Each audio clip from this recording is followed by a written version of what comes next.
சில பேர் ஆளை பார்த்தா 60 வயசு மாதிரி தோணும். உண்மையான வயசு என்னன்னு பார்த்தா 40 அல்லது 45ம்பாங்க. சில பேரை பார்க்கறதுக்கு 45 மாதிரி தெரியும், உண்மையிலேயே 65 தாண்டி இருப்பாங்க. ஒரு மனிதனுக்கு 2 வகையான வயது உண்டுங்கிறார் ஓஷோ. அதாவது உடம்புக்குன்னு ஒரு வயசு, மனசுக்குன்னு ஒரு வயசு. முதல் உலக மகாயுத்தம் நடந்தது இல்லையா, அது முடிஞ்சதுக்கு அப்புறம் முதல் தடவையா மனிதனின் மூளை வளர்ச்சியை பத்தி மனநல வைத்தியர்கள் ஒரு கணக்கெடுப்பு சோதனை நடத்தினாங்களாம். அது வரைக்கும் மனிதனுக்கு 2 வகையான வயது உண்டுன்னு யாரும் சிந்திச்சதே இல்லையா. அந்த உலக மகாயுத்தம் முடிஞ்சதுக்கு அப்புறம் மனிதனுடைய சராசரி மனதின் வயதை கணக்கிட்டு பார்க்கும் பொழுது அவங்களுக்குலாம் ரொம்ப அதிர்ச்சியா இருந்துதான். ஏன்னா அது ரொம்ப பின்தங்கிய நிலையில இருந்திருக்கு, வளர்ச்சி அடையாத நிலையில இருந்திருக்கு.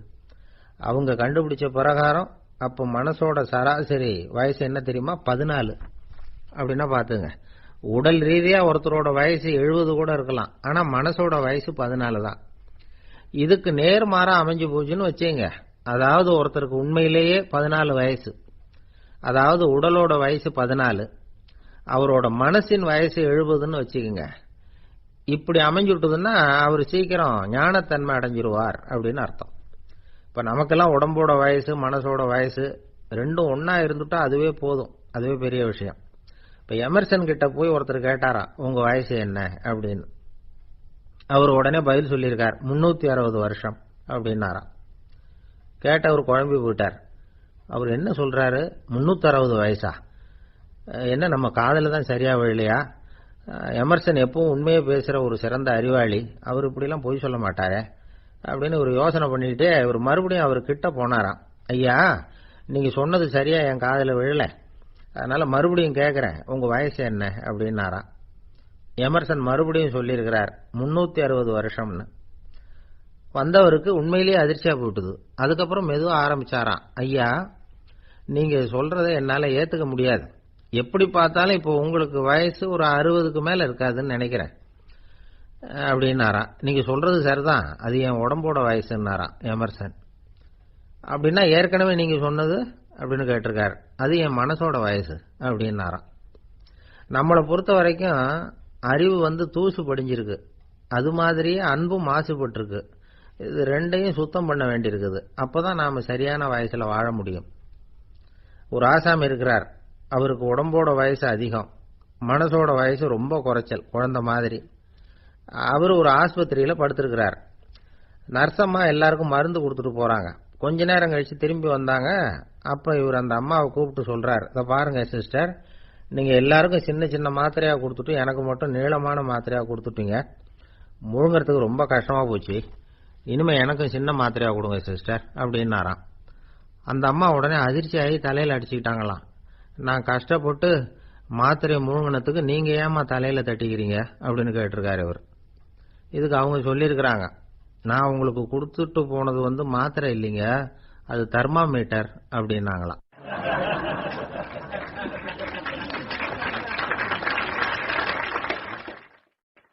எனக்கு ஒரு உதவி செய்யணும் அப்படின்னு நம்மளை பார்த்து ஒருத்தர் கேட்கிறாருன்னு வச்சுங்களேன், உடனே நாம அவரை பார்த்து என்ன உதவின்னு கேட்போம். இதுதான் சராசரி மனிதர்களின் இயல்பு. ஆனா ஒருத்தர் எனக்கு ஒரு உதவி செய்யணும் அப்படின்னு கேட்ட உடனே என்ன உதவின்னு கூட கேட்காம சரி செய்யறேன் அப்படின்னு ஒத்துக்கிறது இருக்கு பாருங்க, அது கொஞ்சம் அபூர்வம். அந்த காலத்துல ஒருத்தர் இருந்தார். அவர் எப்படி தெரியுமா, உதவி கேட்கறவங்க நல்லவங்களா கெட்டவங்களா அப்படின்னு கூட பார்க்கல, தனக்கு நன்மையா தீமையா அப்படின்னு கூட பார்க்கல, உதவி செய்யறேன்னு புறப்பட்டுட்டார். அவர் யார் தெரியுமா, அவர் தான் நல சக்கரவர்த்தி. அவர் மாதிரி நாமும் உதவி கேட்கறவங்களுக்கு உடனே உதவி செய்யறதுக்கு தயாரா இருக்கணும் அப்படின்னு சொன்னார் ஒரு ஆன்மீக பேச்சாளர். நல சரித்திரத்தை அவர் சொல்லிட்டு இருந்தார். இந்திரன், அக்னி, வருணன், யமன், இவங்க 4 பேரும் நலனை பார்த்து எங்களுக்கு நீ உதவி செய்யணும், எங்களுக்காக நீ தூது போகணும் அப்படின்னு கேட்கறாங்க. யாருகிட்ட தூது போகணும், என்ன காரியத்துக்காக போகணும் அப்படின்னு கேட்கணும்ல. நலன் அப்படி கேட்கவே இல்லை, உடனே சரின்னு ஒத்துக்கிறான். அதுக்கப்புறம் அவங்க விவரம் சொல்றாங்க, என்ன உதவி, யாருகிட்ட தூது போகணும் அப்படிங்கிற விவரத்தை சொல்றாங்க. நலனுக்கும் அப்புறம் தான் புரியுது, எந்த தமயந்தியை இவன் காதலிச்சானோ, எந்த தமயந்தின் சுயம்பரத்துக்காக இவன் போய்கிட்டு இருக்கிறானோ, அந்த தமயந்தியை பார்த்து தங்களுக்காக அவகிட்ட வாதாடணும், பேசணும், தங்களில் ஒருத்தரை கல்யாணம் பண்ணிக்கும்படியா கேட்கணும் அப்படின்னு அவங்க 4 பேரும் நலங்கிட்ட கேட்கறாங்க. இத கேட்டதும் நலன் கொஞ்சம் கூட முகம் சுளிக்கல, பதட்டப்படல. நேரா தமயந்தி கிட்ட போறான். இந்திரன், அக்னி, வருணன், யமன் இவங்களோட சிறப்புகளை எடுத்து சொல்றான். இவங்கள ஒருத்தரை கல்யாணம் பண்ணிக்கலாம் அப்படின்னு சொல்லி கேட்டுக்கிறான். ஆனா இதுக்கு தமயந்தி சம்மதிக்கல. சுயம்வரம் நடக்குது. அவ நலனை தேர்ந்தெடுக்கிறா. அந்த 4 பேரும் நலனுக்கு நிறைய வரங்கள்லாம் கொடுக்கறாங்க. அதுக்கப்புறம் இப்படி போகுது கதை. இதுல நாம கவனிக்க வேண்டியது என்னன்னா, உதவின்னு கேட்ட உடனே என்ன உதவின்னு கேட்காம சரி செய்யறேன்னு சொன்னான் பாருங்க, அதை கொஞ்சம் சிந்திக்கணும். செய்யறேன்னு ஒத்துக்கிட்டதுக்கு அப்புறம் அது என்ன உதவின்னு தெரிஞ்சும் முகம் சுளிக்காம அதை செஞ்சான் பாருங்க, அதையும் கொஞ்சம் சிந்திக்கணும். நம்மளும் ஒரு நண்பனை தேடி போனா, எனக்கு ஒரு உதவின்னா சரி சொல்லுன்னா, இப்போ உங்ககிட்ட 2 கார் இருந்தா என்ன பண்ணுவேன்னா, உடனே அதுல ஒண்ணு உங்ககிட்ட கொடுத்துருவேன்னா, அவன் உங்ககிட்ட 2 பங்களா இருந்தா என்ன பண்ணுவேன்னா, அதுல ஒண்ணு உங்ககிட்ட கொடுத்துருவேன்னா, உங்ககிட்ட 2 பேனா இருந்தா என்ன பண்ணுவேன்னா, அதுல ஒரு பேனாவை உங்ககிட்ட கொடுக்க மாட்டேன்னா அவன். ஏன்டா அப்படி சொல்றேன்னா, ஏன்னா இப்ப நிஜமாவே என்கிட்ட 2 பேனா இருக்கு, அதனால அப்படி சொல்றேன் அப்படின்னு நானா அவன்.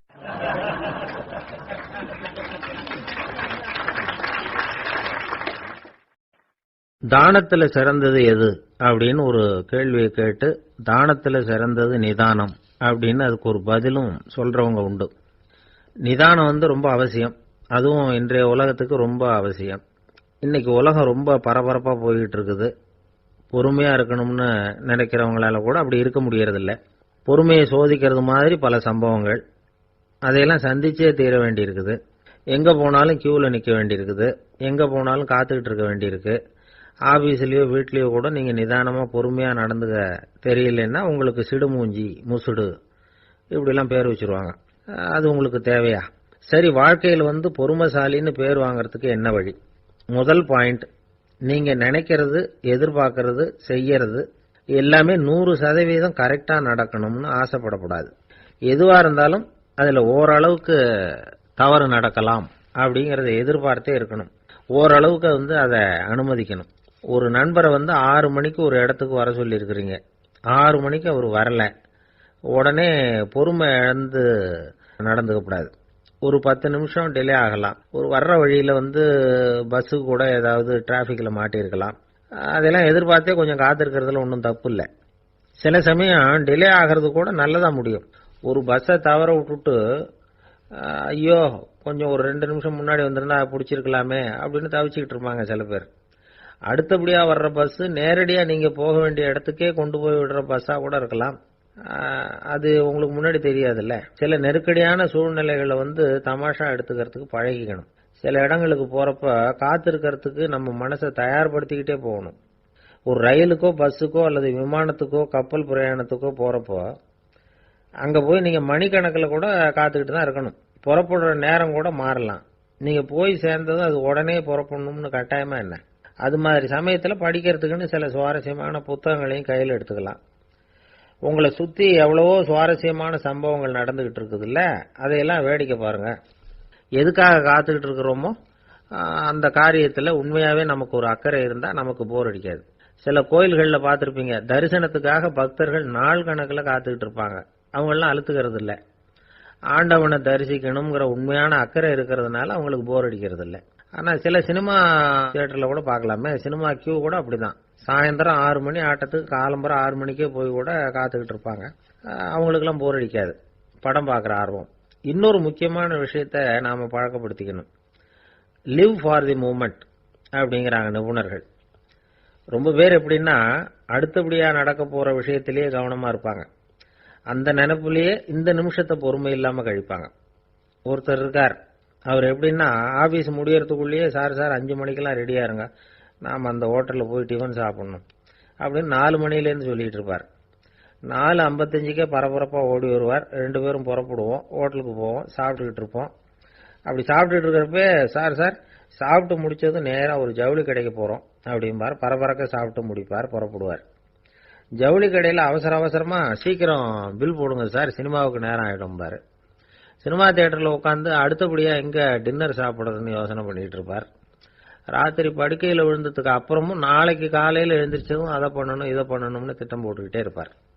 அதாவது எப்பவும் அடுத்த நிமிஷம், அடுத்த நாள், அடுத்த வாரம், அடுத்த வருஷம், இதுதான் அவங்க சிந்தனை. இந்த நிமிஷம் என்ஜாய்மெண்ட்டை அவங்க இழந்துடுறாங்களாம். அதனால்தான் வாழ்நாள் பூரா பொறுமையின்மை, அவஸ்தை, அல்லல். அதனால நாம எல்லாரும் வாழ்க்கையில நிதானமா இருக்கிறதுக்கு கத்துக்கணுமா. அதுக்காக இந்த நிதானத்துக்கு வேற விதமான அர்த்தம் பண்ணிக்கப்படாது. ஒருத்தர் அப்படித்தான் ஒரு தடவை அவருடைய குதிரை காணாம போயிட்டு தான். அதுக்காக அவர் கவலைப்படல, நிம்மதியா இருந்தார், சந்தோஷமா இருந்தார். என்ன சார் இது, உங்க குதிரை திருட்டு போயிட்டுதுங்கிறீங்க, நீங்க கவலைப்படாம இருக்கிறீங்களே அப்படின்னு கேட்டாங்களாம். அதுக்கு அவர் சொல்லியிருக்கார், நல்ல வேளை சார், கட்டியிருந்த குதிரை காணாம போயிருக்குது. நான் அது மேல உட்கார்ந்து இருக்கிற சமயம் அது காணாம போயிருந்ததுன்னா, திருட்டு போயிருந்ததுன்னா நானும் சேர்ந்துல காணாம போயிருப்பேன் அப்படின்னாராம். எவ்வளவு நிதானமான ஆள் பாருங்க.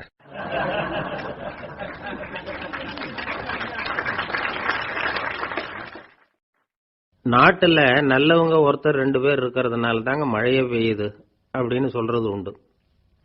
நல்லார் ஒருவர் உளரேல் அவர் பொருட்டு எல்லாருக்கும் பெய்யும் மழை. சில சமயம் ரொம்ப பேர் திடீர்னு நல்லவங்களா ஆயிடுவாங்க போல இருக்கு. அதனாலதான் விடாம பேய் மழையா கொட்டி தீர்த்துடுது. எல்லாரும் நல்லவங்களாயிட்டா உலகமே தாங்காது போல இருக்க. அப்பப்ப ஒருத்தர் 2 பேர் நல்லவங்களாகணும், அப்பதான் சீரா மழை பெய்யும். மாசத்துக்கு 3 பேர் நல்லவங்களானா மாதம் மும்மாரி பொழியும். இதெல்லாம் வேடிக்கை பேச்சு. இப்போ இதெல்லாம் ஒரு பக்கம் இருக்கட்டும், இப்போ விஷயத்துக்கு வருவோம். ஒரு கும்பல்ல நல்லவன் யாரு அப்படிங்கறத எப்படி கண்டுபிடிக்கிறது? இதுக்கு ஒரு வேடிக்கை கதை உண்டு. என்னுடைய நண்பர் ஒருத்தருக்கு அவங்க பாட்டியம்மா சொன்ன கதையா அது. அது என்ன கதைன்னா, ஒரு ஊர்ல ஒரு சமயம் பலமான மழை பெய்ய ஆரம்பிச்சுட்டுதான். இடி மின்னல் ரொம்ப கடுமையா இருந்திருக்குது. ஆரம்பிச்ச மழை வர வர கடுமையா ஆகிட்டு இருக்குதே தவிர நிக்கிற பாடா தெரியல. ஊரு ஜனங்கள்லாம் பார்த்தாங்க. இதுக்கு மேலேயும் வீட்டுக்குள்ள இருந்தா ஆபத்துங்கிறத புரிஞ்சுக்கிட்டாங்க. ஏன்னா வீடெல்லாம் இடிஞ்சு விழுந்துருமோங்கிற பயம். உடனே எல்லாரும் புறப்பட்டு ஊருக்கு பொதுவா இருந்த ஒரு மண்டபத்துல போய் தங்கிக்கிட்டாங்க. மின்னல் கடுமையா இருந்தது. இடி எந்த நேரத்திலையும் விழலாம்ங்கிற நிலைமை. எப்போ விழலாம்னு பார்த்துக்கிட்டு இருக்குது. அந்த மண்டபத்துல இருந்த ஜனங்கள் மனசுக்குள்ள ஒரு பயம். நம்ம கூட்டத்துல யாராவது ஒரு கெட்டவன் பாவம் பண்ணவன் இருந்தா கூட இடி இந்த மண்டபத்துல விழுந்துரும், அது எல்லாருக்கும் ஆபத்து அப்படின்னு நினைச்சாங்க. சரி, இதுக்கு என்ன பண்ணலாம் அப்படின்னு யோசனை பண்ணாங்க. அந்த கூட்டத்துல ஒரு பெரியவர் இருந்தார். அவரு ஒரு யோசனை சொன்னார். இதோ பாருங்க, அதுக்கு ஒரு வழி இருக்கு. அதோ எதிர்த்தாப்புல கொஞ்சம் தூரத்துல ஒரு உயரமா மரம் ஒண்ணு இருக்கு பாருங்க. பொதுவா இடி சுலபமா விழறது அது மாதிரி உயரமான மரத்துல தான். நம்ம கூட்டத்துல இருக்கிறவங்க எல்லாரும் ஒவ்வொருத்தரா போய் அந்த மரத்தை தொட்டு விட்டு திரும்பி வந்துடணும். நம்மள பாவம் பண்ணவன் யாரோ அவன் அந்த மரத்தை தொடுற சமயத்துல இடி விழுந்துரும், அவன் மட்டும் போயிடுவான், மண்டபத்துல இருக்கிற நாமெல்லாம் பொழைச்சிக்கலாம் அப்படின்னு ஐடியா கொடுத்தாரு அந்த பெரியவர். இது நல்ல யோசனையா பட்டது. எல்லாரும் ஒத்துக்கிட்டாங்க. ஒவ்வொருத்தரா போய் அந்த மரத்தை தொட்டு விட்டு திரும்பி வந்தாங்க. இடி எதுவும் விழல. இன்னமும் பாவம் பண்ண ஆசாமி அதை போய் தொடல போல இருக்கு அப்படின்னு நினைச்சுக்கிட்டாங்க. ஒவ்வொருத்தரா போறாங்க, எல்லாரும் போய் தொட்டு விட்டு வந்தாச்சு. இன்னும் ஒரே ஒரு ஆசாமி தான் பாக்கி. கடைசியா இருந்த அந்த ஆள் பயந்துட்டான். இது வரைக்கும் இடி விழலைன்னா இப்ப என்ன அர்த்தம்? இப்ப நாம தான் பாக்கி, நாம தான் தப்பு பண்ண ஆள் போல இருக்கு அப்படின்னு நினைச்சுட்டான்.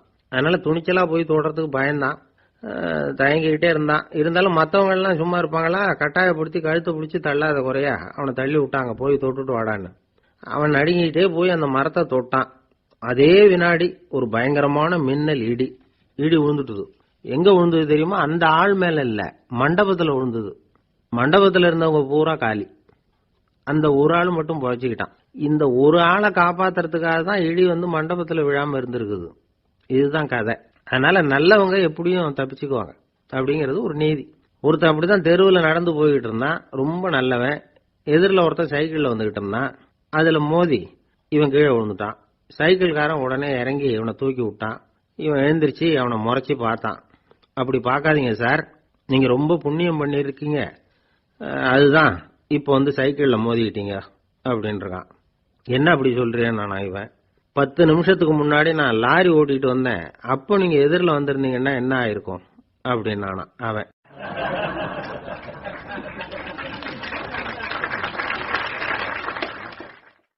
ஒரு ஊர்ல ஒரு ஆள் இருந்தான், தையல் கடை வச்சிருந்தான். அவங்கிட்ட ஒருத்தன் ஒரு சட்டை துணி எடுத்து கொடுத்து தைக்க சொல்லியிருந்தான். வர்ற சனிக்கிழமை வா, வாங்கிட்டு போ அப்படின்னு அவன் சொல்லியிருந்தான். அதே மாதிரி இவன் வந்தான்.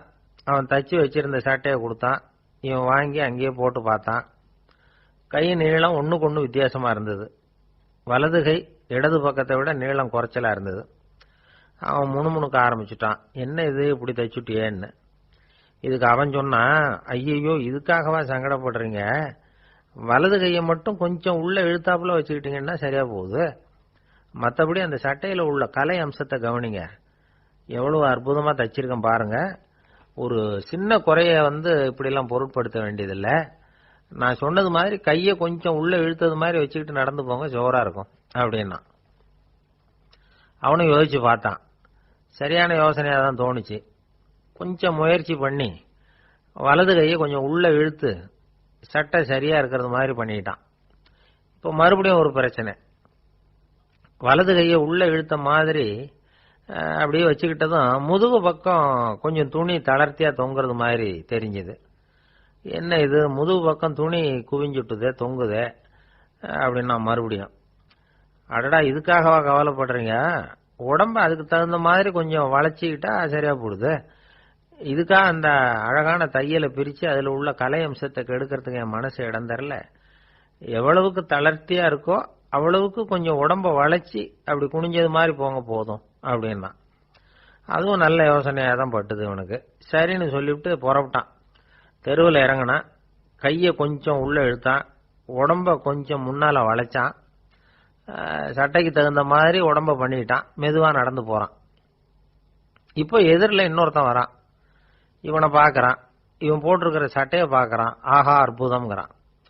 சும்மா சொல்லப்படாது, ரொம்ப நல்லா இருக்கு, நிச்சயமா இது இந்த ஊர் மேல தெருவில் இருக்கிற ஒருத்தன் இருக்கானே அவன் தச்சதா தான் இருக்கணும் அப்படின்னா. இதை கேட்டதும் அவனுக்கு ஆச்சரியம். எப்படி அவ்வளவு கரெக்டா கண்டுபிடிச்சிங்க அப்படின்னு கேட்டிருக்கான்.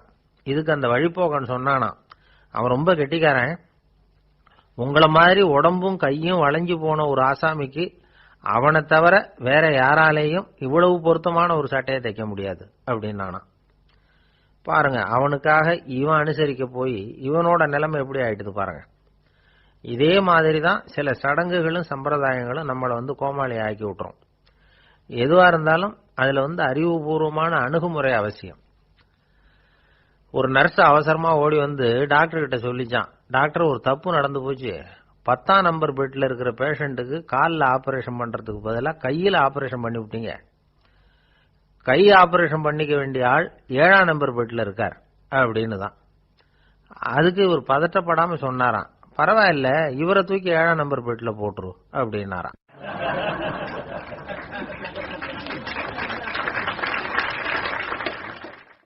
இந்த உலகத்துல மனுஷன் எவ்வளவோ தவறுகள் செய்யறான். அதுக்கெல்லாம் என்ன காரணம்? அதை பத்தின ஆராய்ச்சி தான் இன்னைக்கு. இதுக்கு ஆராய்ச்சி என்னத்துக்கு, அது தெரிஞ்ச விஷயம் தானே அப்படின்னு நீங்க நினைக்கலாம். ஆனா அப்படி அலட்சியமா இந்த விஷயத்தை விட்டுறக்கூடாது. பொதுவா எல்லோரும் நினைக்கலாம் எது சரி எது தவறு அப்படின்னு தெரியாததுனால தான் மனுஷன் தப்பு பண்றான் அப்படின்னு. ஆனா அப்படி சொல்லிட முடியாது. மனுஷன் தெரிஞ்சே தான் தவறுகள் பண்றான். இப்போ உதாரணத்துக்கு ஒரு சாலையில இடது பக்கம் போக வேண்டிய ஒருத்தர் நடுக்கோட்டை தாண்டி வலது பக்கமா வண்டியை ஓடிட்டு போறாருன்னு வச்சுங்க. என்னப்பா இது தப்பு இல்லையா அப்படின்னு அவர்கிட்ட கேட்டா, அதெல்லாம் எனக்கு தெரியும், நீ உன் வேலையை பார்த்துட்டு போ அப்படிம்பார். வலது பக்கமா போறது தப்புன்னு தெரிஞ்சே தான் அவர் அப்படி செய்யறார், அப்படி போறார். பெரிய உத்தியோகத்தில் இருக்கிறவங்க கூட லஞ்சம் வாங்குறாங்க. அவங்களுக்கெல்லாம் லஞ்சம் வாங்குறது தப்புன்னு தெரியலன்னு அர்த்தம். திருடுறது தப்புன்னு தெரியாமலாம் மனுஷன் திருடுறான், நல்லாவே தெரியும். நீங்க வேணும்னா கேட்டு பாருங்க, வேற வழி இல்ல அதனால தான் திருடுறேன்பா. திருடுறது ஒரு புண்ணியமான காரியம்னு திருடனே கூட சொல்ல மாட்டான். திருடுறது தவறுங்கிறது திருடனுக்கு தெரியும் அப்படிங்கறத விளக்கறதுக்காக ஒரு பெரியவர் ஒரு கதை சொன்னார். அதாவது 2 திருடர்கள் 2 பேரும் சேர்ந்து ஒரு வீட்டுக்கு போய் ஒரு 10,000 ரூபாயை திருடிட்டு வந்துடுறாங்க. ஒரு காட்டு வழியா வந்துகிட்டு இருக்கிறாங்க. இன்னும் விடியல. 2 பேருக்கும் தூக்கம் கண்ணை சுத்துது. சரி இப்படியே ஒரு மரத்தடியில படுத்து தூங்குவோம், காலையில விடிஞ்சதும் இந்த பணத்தை 2 பேரும் பங்கு போட்டுக்குவோம் அப்படின்னு முடிவு பண்றாங்க. அதே மாதிரி படுத்து தூங்குறாங்க. நடு ராத்திரியில ஒரு திருடன் முழிச்சுக்கிறான்.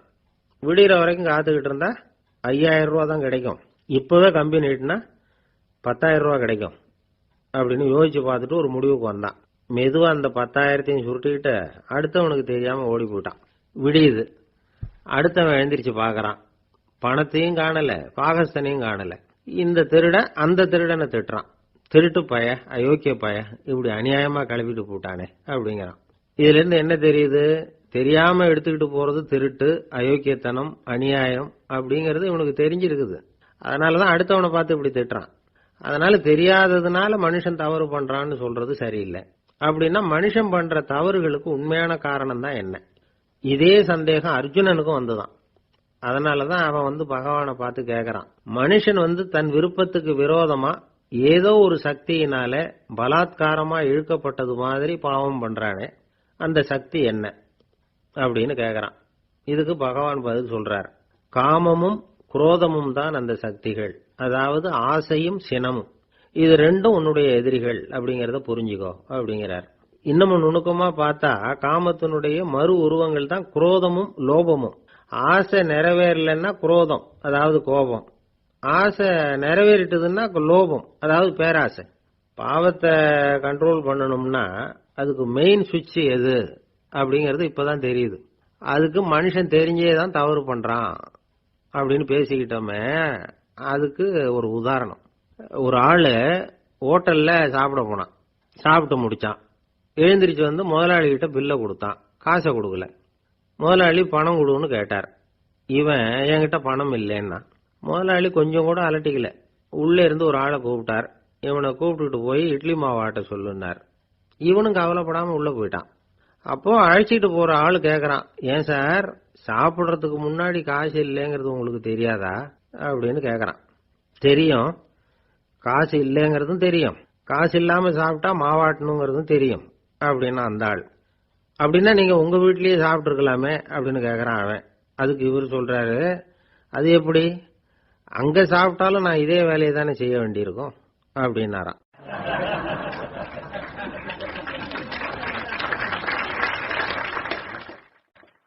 கப்பல் கடல்ல போய்கிட்டு இருக்கு. புயல், சூறாவளி, அலையெல்லாம் பெருசு பெருசா ரொம்ப உயரமா உண்டாகுது. கடுமையான காற்றிலேயும் வேகமான அலைகள்லேயும் சிக்கி அந்த கப்பல் தடுமாறுது. திசை மாறி போச்சு. எந்த பக்கம் போயிட்டு இருக்கிறோம்னே தெரியல. அந்த கப்பலை செலுத்திக்கிட்டு இருந்த மாலுமி ரொம்ப சாமர்த்தியமா செயல்பட்டார். தன்னுடைய அறிவாற்றலையும் திறமையையும் முழுமையா பயன்படுத்தினார். அந்த கப்பலை கட்டுப்படுத்தினார். மெதுவா அந்த சூறாவளியிலிருந்து கப்பலை காப்பாத்தி கரைக்கு கொண்டுட்டு சேர்த்துட்டார். மாலுமின்னு ஒருத்தர் இருந்ததுனால அந்த மரக்கலம் காப்பாற்றப்பட்டது. மாலுமின்னு ஒருத்தர் இல்லைன்னு வச்சுக்குங்க, அந்த கப்பலோட கதி என்னவா இருக்கும் யோசிச்சு பாருங்க. ஒரு கோபக்காரனுடைய நிலைமையும் அப்படித்தானா. கோபக்காரன்கிறவன் ஒரு மாலுமி இல்லாத மரக்கலம் அப்படிங்கிறார் நபிகள் நாயகம். கொந்தளிக்கிற கடல்ல கொடுமையான அலைகளின் உச்சியில அல்லல் படுகிற மரக்கலத்தை விட மோசமானது கோபக்காரனின் நிலைமை அப்படிங்கிறது அவருடைய கருத்து. அது மாதிரி இதுன்னு சொல்லல, அதை விட மோசம் இது அப்படிங்கிறார். ஏன் தெரியுமா? ஒரு கப்பல் கடல்ல தடுமாறினா அதை சரிப்படுத்த மாலுமி இருக்கிறார். அவர் தன்னுடைய சாமர்த்தியத்தினால அதை கட்டுப்படுத்தி சரியான வழிக்கு கொண்டுட்டு வந்துருவார். ஆனா கோபக்காரனுடைய நிலைமை அப்படி இல்லை அப்படிங்கிறார் நபிகள் நாயகம். மனித மனம் ஒரு மரக்கலம், அறிவு அதுல இருக்கிற மாலுமி. மாலுமி மரக்கலத்தை செலுத்துறான், அவனுக்கு கட்டுப்பட்டு அது ஓடுது. ஆனா கோபக்காரன்கிற மனுஷங்கிட்ட அறிவுங்கிற மாலுமி சரியா வேலை செய்ய மாட்டான். ஏன்னா கோபம் அந்த மாலுமியின் கண்களை அவிச்சிரும், காதுகளை கேட்காம பண்ணிவிடும். கண்ணையும் காதையும் மூடிவிட்டு கப்பலை ஓட்டுனா எப்படி ஓட்டுறது? அதனால கோபக்காரன் மாலுமி இல்லாத மரக்கலம். இடி மின்னல்ல மாட்டிக்கிட்டு கஷ்டப்படுற கப்பல் மாதிரி கஷ்டப்படுறான். பெரியவங்க எல்லாம் என்ன சொல்றாங்க? உனக்கு கெடுதல் பண்ணவனுக்கும் நீ நன்மையே செய், எவருடைய விருப்பு வெறுப்பையும் பொருட்படுத்தாதே, பரம எதிரிக்கும் நீ நன்மை செய்ய ஆரம்பிச்சா உன்னுடைய தூய நிலையை பார்த்துட்டு அவனும் உனக்கு நெருக்கமான நண்பனா ஆயிடுவான். இதுதான் பெரியவங்க நமக்கு சொல்லி இருக்கிறது. புனித குர்ஆன் சொல்றது என்ன?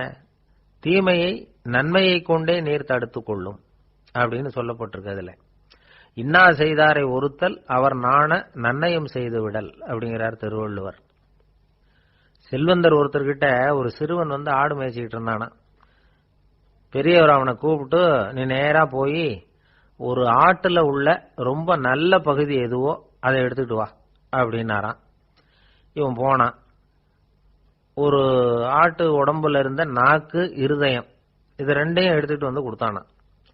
பெரியவர் வாங்கி பார்த்தார். அதுக்கப்புறம் இப்ப நீ போய் இன்னொரு ஆட்டுல இருக்கிற ரொம்ப கெட்ட பகுதி எதுவோ அதை எடுத்துட்டு வா அப்படின்னாராம். இவன் போய் எடுத்துட்டு வந்தான்.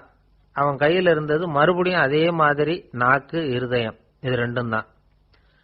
என்னது இப்பவும் அதையே கொண்டுட்டு வந்திருக்கிற அப்படின்னாராம் பெரியவர். இவன் சொன்னானா, ஒரு உடம்புல உள்ள ரொம்ப நல்ல பொருளும் இதுதான், ரொம்ப கெட்ட பொருளும் இதுதான் அப்படின்னு. இளம் வயசுல இப்படி பதில் சொன்னவர் தான் பேரறிஞர் லுக்மானுல் ஹக்கீம் அவர்கள். கோபப்படாம இருந்தா இது ரெண்டும் நல்லா வேலை செய்யும், கோபப்பட்டா இது ரெண்டும் மோசமா வேலை செய்யும்.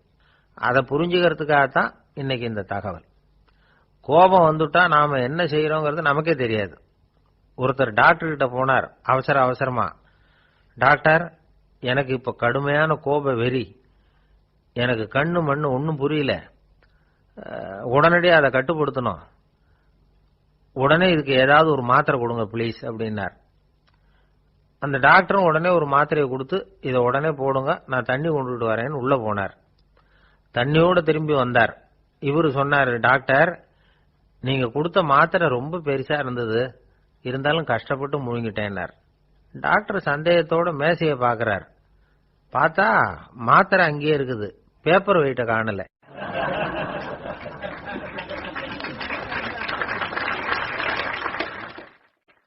நம்மள மாதிரி ஒரு ஆசாமி அவன் நம்மள மாதிரியே கற்பனை பண்ணான். அதாவது நாம தான் இந்த உலகத்துல ரொம்பவும் கஷ்டப்படுறோம், மற்றவங்க எல்லாம் சந்தோஷமா இருக்கிறாங்க அப்படின்னு அவன் நினைச்சுக்கிட்டான். அவன் ஒரு நாள் கடவுளை வேண்டிக்கிட்டானா, சுவாமி, இந்த உலகத்துல எவ்வளவோ பேர் இருக்கிறாங்க, ஒவ்வொருத்தருக்கும் ஒவ்வொரு விதமான கஷ்டம் இருக்கலாம், ஒத்துக்கிறேன், இருந்தாலும் எனக்கு அது கொஞ்சம் அதிகமா இருக்கிறது மாதிரி தெரியுது, அதனால நீங்க எனக்காக ஒரு சின்ன உதவி செஞ்சா போதும். அது வேற ஒண்ணும் இல்ல, என்கிட்ட இருக்கிற துயரங்களை இன்னொருத்தர் யாருகிட்டயாவது கொடுத்துருங்க, அவர்கிட்ட இருக்கிற துயரங்களை என்கிட்ட மாத்தி கொடுத்துருங்க, ஒரு மியூச்சுவல் டிரான்ஸ்பர், அவ்வளவுதான், அப்படி பண்ணிவிட்டா போதும் அப்படின்னு வேண்டிக்கிட்டானா. அன்னைக்கு ராத்திரியே அவன் ஒரு கனவு கண்டிருக்கான். வானத்திலிருந்து ஒரு குரல் கேட்டிருக்கு. அது என்ன சொல்லிச்சு தெரியுமா? ஏ ஜனங்களே, எல்லாரும் அவங்கவுங்க கஷ்டங்களை ஒரு பையில போட்டு எடுத்துக்குங்க, அப்படி எடுத்துக்கிட்டு நேரா இந்த ஊர் எல்லையில இருக்கிற கோயிலுக்கு வந்து சேருங்க அப்படின்னு அந்த குரல்.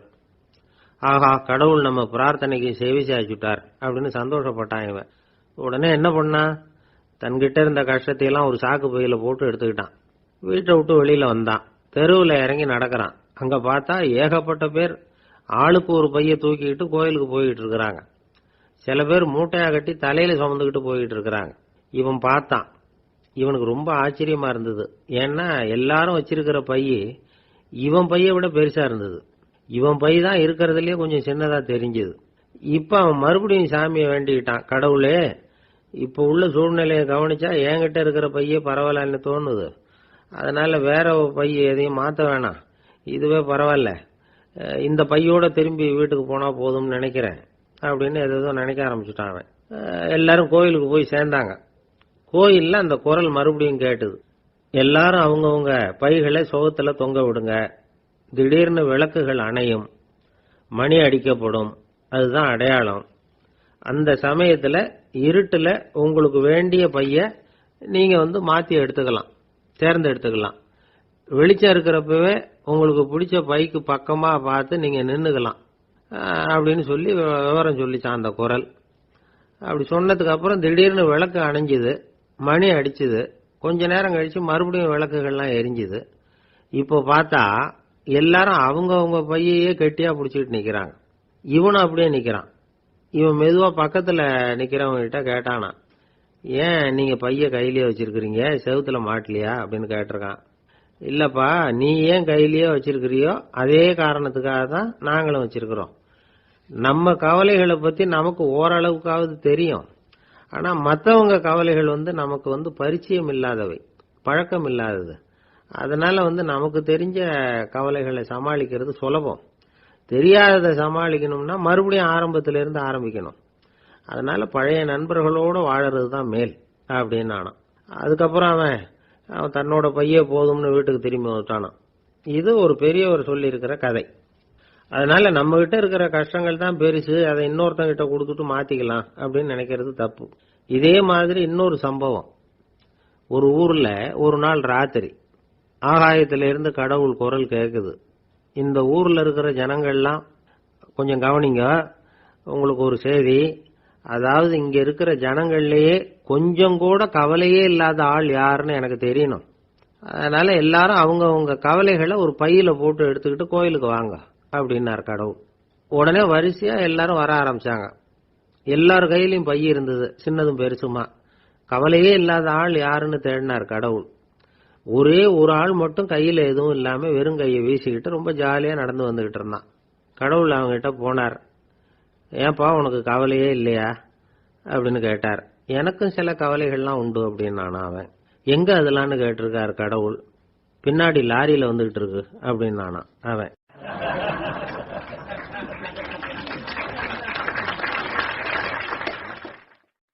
இன்றைக்கு பல பேர் உயில் எழுதி வைக்கிறாங்கல்ல. இந்த உயில்னா என்ன?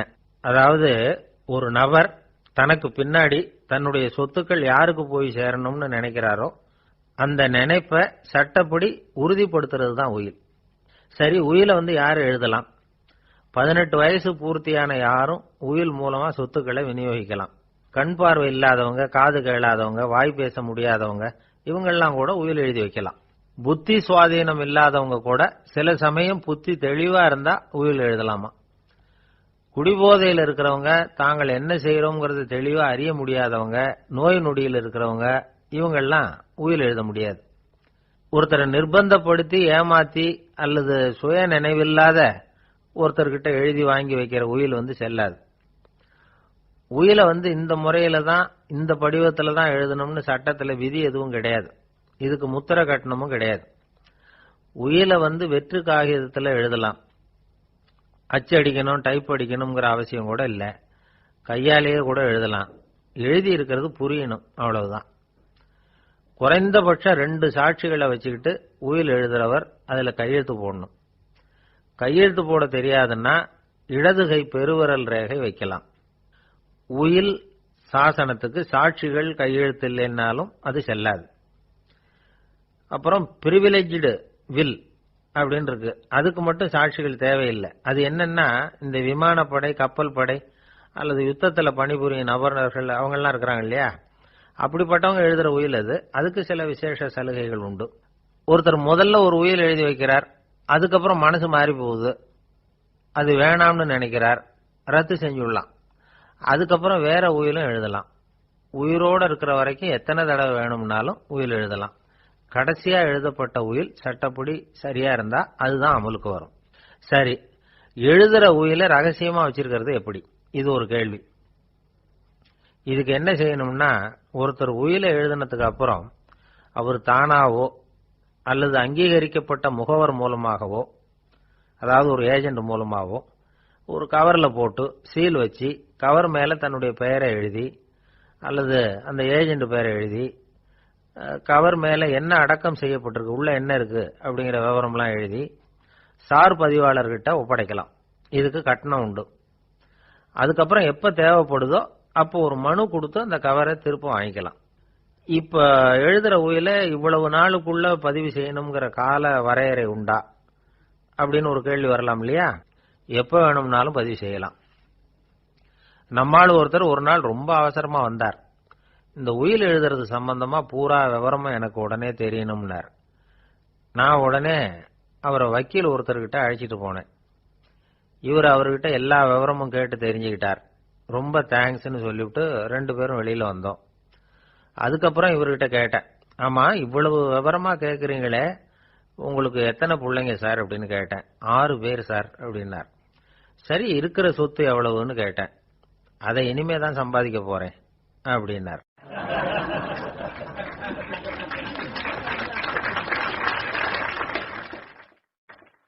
இன்பம் துன்பம் இது ரெண்டும் சேர்ந்ததுதான் வாழ்க்கை. இது எல்லாரும் சொல்லிட்டு இருக்கிற ஒரு உண்மை.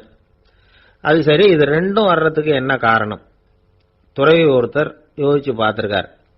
இன்ப துன்பம் தோன்றுவதற்கு முக்கியமா 6 காரணங்கள் உண்டு அப்படிங்கிறார் அவர்.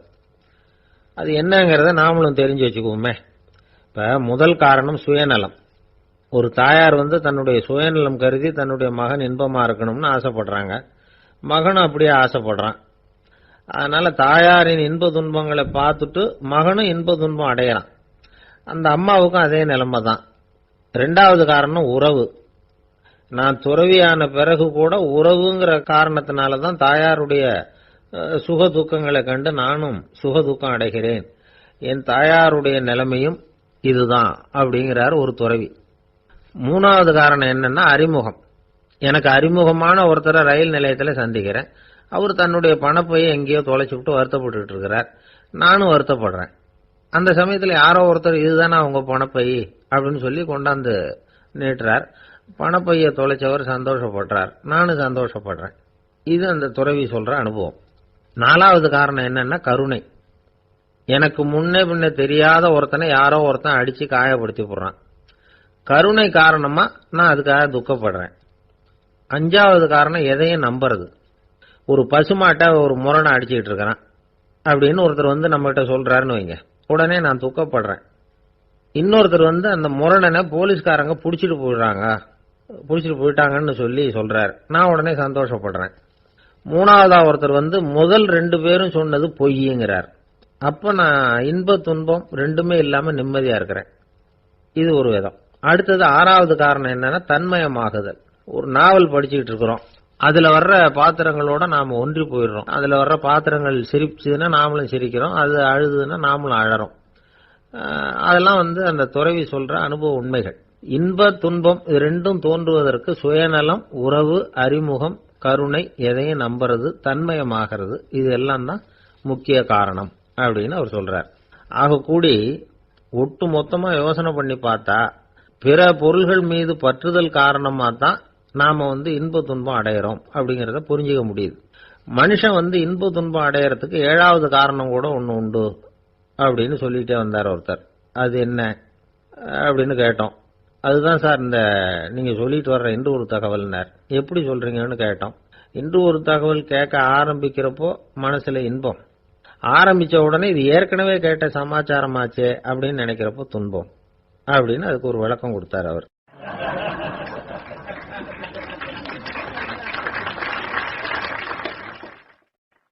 ஒரு நாள் காலை நேரம் ஒரு குரு படுக்கையை விட்டு எழுந்திருக்கிறார். உடனே சீடர்களை பார்த்து எல்லாரும் இப்படி வாங்கங்கிறார். எல்லாரும் வர்றாங்க வேகமா. என்னங்க வேணும் உங்களுக்கு அப்படிங்கிற மாதிரி எல்லாரும் குருவை பார்த்தாங்க பயபக்தியோட. குரு அந்த சீடர்களை பார்த்து, இதை பாருங்க, இப்ப நான் ஒரு சிக்கலான விவகாரத்தில் மாட்டிக்கிட்டு இருக்கிறேன், அதை நீங்க தீர்த்து வச்சா நல்லதுன்னார். சீடர்களுக்கு ஒன்றும் புரியல. என்ன இது இவர் இப்படி சொல்றாரு, நமக்குள்ள எல்லா விவகாரங்களையும் தீர்த்து வைக்கிறவர் நம்ம குருநாதர், அவருடைய விவகாரத்தை நாம தீர்த்து வைக்கிறதா, ஆச்சரியமா இருக்குதே, குருநாதருக்கே சிக்கலா அப்படின்னு யோசனை பண்ண ஆரம்பிச்சாங்க. இருந்தாலும் ரொம்ப பணிவா கேட்டாங்க, சுவாமி உங்களுக்கே சிக்கலா? இந்த உலகத்து சிக்கல்களுக்கும் சிரமங்களுக்கும் அப்பாற்பட்டவர் அல்லவா தாங்கள், அப்படிப்பட்ட உங்களுக்கு சிக்கல்னா அது எப்படி அப்படின்னாங்க. எனக்கு ஏற்பட்டிருக்கிற சிக்கல் அவ்வளவு பெருசு, ரொம்ப பெரிய விவகாரம் அது அப்படின்னார் குரு. கொஞ்சம் விவரமா சொல்லுங்க அப்படின்னாங்க இவங்க. இப்ப அந்த குரு விவரத்தை சொன்னார். அதாவது நேற்று ராத்திரி நான் ஒரு கனவு கண்டேன். அந்த கனவுல நான் ஒரு பட்டாம்பூச்சியா மாறிட்டேன். அப்படி மாறி ஒவ்வொரு மலரா பறந்து போய் உட்காந்து தேன் சாப்பிட்டேன் அப்படின்னார். சீடர்கள் இதை கேட்டதும் ரொம்ப திகைச்சு போயிட்டாங்க. என்ன இது, இது ஒரு பெரிய பிரச்சனையா? ஒரு சாதாரண கனவு கண்டதுக்காகவா இந்த காலை வேளையில நம்மளை எல்லாம் குருநாதர் இவ்வளவு அவசரமா கூப்பிட்டுருக்கார் அப்படின்னு நினைச்சாங்க. இருந்தாலும் கேட்டாங்க, இதுல என்ன சிக்கல் சுவாமி? கனவுங்கிறது எல்லாருக்கும் வரத்தானே செய்யும் அப்படின்னார் ஒரு சீடர். சீடர்களே, பிரச்சனை அது இல்லை. நான் இன்னைக்கு காலையில கண்ணு முழிச்சு பார்த்தப்போ நான் நானாக மறுபடியும் மாறிட்டேங்கிறத தெரிஞ்சுக்கிட்டேன். இதுல சிக்கல் என்னன்னா, இப்ப அந்த பட்டாம்பூச்சி தான் நானா ஆயிட்டதாக கனவு கண்டுகிட்டு இருக்கா அப்படிங்கிறது தான். ஒரு மனுஷன் பட்டாம்பூச்சி ஆகிறதாக கனவு காண முடியுங்கிறப்போ அந்த பட்டாம்பூச்சியும் மனுஷனா ஆகிறதாக கனவு காண முடியும் இல்லையா? இப்ப எனக்கு யதார்த்த நிலை தெரியணும், எது நிஜம்னு தெரியணும். நேத்து ராத்திரி நான் கண்டது கனவா, அல்லது இது பட்டாம்பூச்சி கண்டுகிட்டு இருக்கிற கனவா? இதுதான் குரு கேட்ட கேள்வி. இதை கேட்டதும் சீடர்கள் ரொம்ப குழம்பி போயிட்டாங்க. சுவாமி, இதுவரைக்கும் நாங்க தூங்குறப்ப பாக்குறது கனவுன்னும் மூழ்கிட்டு இருக்கிறப்ப பாக்குறது நனவுன்னு நம்பிட்டு இருக்கிறோம். இப்போ எங்களை ரொம்ப குழப்பிட்டீங்க. இதுக்கு பதில் சொல்ல எங்களுக்கு சக்தி இல்லை அப்படின்னு சொல்லிவிட்டாங்களாம். அதுக்கப்புறம் அந்த குரு சொன்னாராம், நினைவு தான் முக்கியமான அம்சம். முடிவு கட்டம்னா பகலின் நினைவுகளை விட இரவின் கனவுகளே ரொம்ப உண்மை. ஒருத்தன் தூங்க போனா தூங்கிக்கிட்டே இருந்தா அவன் காணும் கனவு பொய்ங்கிறத அவன் உணர மாட்டான். ஒவ்வொரு கனவும் காணும் பொழுது அது ரொம்ப உண்மையா தான் தெரியுது. ஒரு கனவு கூட உண்மை இல்லைன்னு கனவுல தோன்றுவதே இல்லை அப்படின்னார் குரு. அகில வாழ்வு அத்தனையும் சொற்பனம் கண்டாய் அப்படிங்கிறார் தாயுமானவர். ஆகையினால நம்ம கனவுலேருந்து நாம என்னைக்கு முழிச்சுக்க போறோம் அப்படிங்கிறது தான் ஒரு முக்கியமான கேள்வி. ஒருத்தர் வந்தார், காலில் கட்டோட வந்தார். என்னங்க காலில் கட்டுன்னு? சார், நேற்று ராத்திரி தூக்கத்தில் எங்க வீட்டு கூரையில ஏணியை சாத்தி வச்சு இறங்கினப்போ வழுக்கி விழுந்து காலை உடைச்சுக்கிட்டேன்னார். உங்க வீட்டில் தான் ஏணியே கிடையாது சார் அப்படின்னு. உண்மைதான் சார், நான் கீழே விழுந்து முழிச்சுக்கிட்டதுக்கு அப்புறம் தானே ஏணி இல்லைங்கிறது எனக்கு ஞாபகம் வந்தது அப்படின்னார்.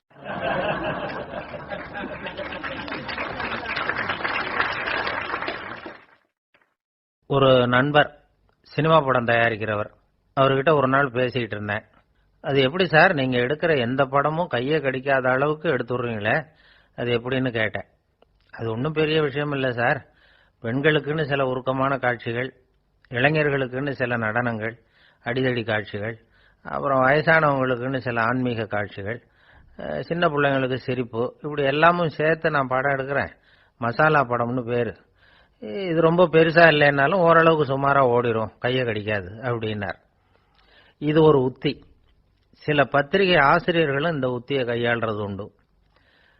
இந்த உத்திக்கு பார்னம் உத்தி அப்படின்னு பேர். பார்னம் எஃபெக்ட் அப்படின்னு சொல்லுவாங்க. அதாவது ஃபீனியஸ் டி பார்னம் அப்படின்னு ஒருத்தர் அமெரிக்காவில் இருந்தாராம். அதாவது 19ஆம் நூற்றாண்டுல அமெரிக்காவில் கொடிகட்டி பறந்த ஒரு சர்க்கஸ் நிறுவனத்தின் அதிபர் அவர். இந்த உலகத்துல ஒவ்வொரு நிமிஷமும் ஒரு ஏமாளி பிறந்துகிட்டே இருக்கிறான் அப்படிங்கிறது அவருடைய சித்தாந்தம். ஒவ்வொருத்தரையும் திருப்திப்படுத்துற அளவுக்கு அம்சங்களை கொஞ்சம் கொஞ்சமா கலந்து கேளிக்கை நிகழ்ச்சிகளை நடத்தினது தான் அவருடைய மகத்தான வெற்றிக்கு காரணம். அதனால அந்த உத்தியை யார் கடைபிடிச்சாலும் சரி, அதுக்கு பார்னம் உத்தி அப்படின்னு பேர் வந்துட்டுது. ஜோசியம் சொல்றவங்களுக்கும் இந்த உத்தி தான் கை கொடுக்குது. ஒரு விஷயத்த ஒருத்தருடைய கோள் நிலைகள் அல்லது கையெழுத்து நிரூபிக்கிறதாக அவர்கிட்ட சொன்னா அதை அவர் நம்பிவிடுவார். ஆனா அந்த விஷயம் நல்லதா இருக்கணும், நேர்மையானதா இருக்கணும், அதாவது பாசிட்டிவா இருக்கணும். 8ஆம் இடத்துல குரு, 9ஆம் இடத்துல சனி, நீங்க ஒரு பெரிய மேதை தான் அப்படின்னு சொல்லுவாங்க. கேட்கறவங்களுக்கு அதை மறுக்கிறதுக்கு மனசு வராது.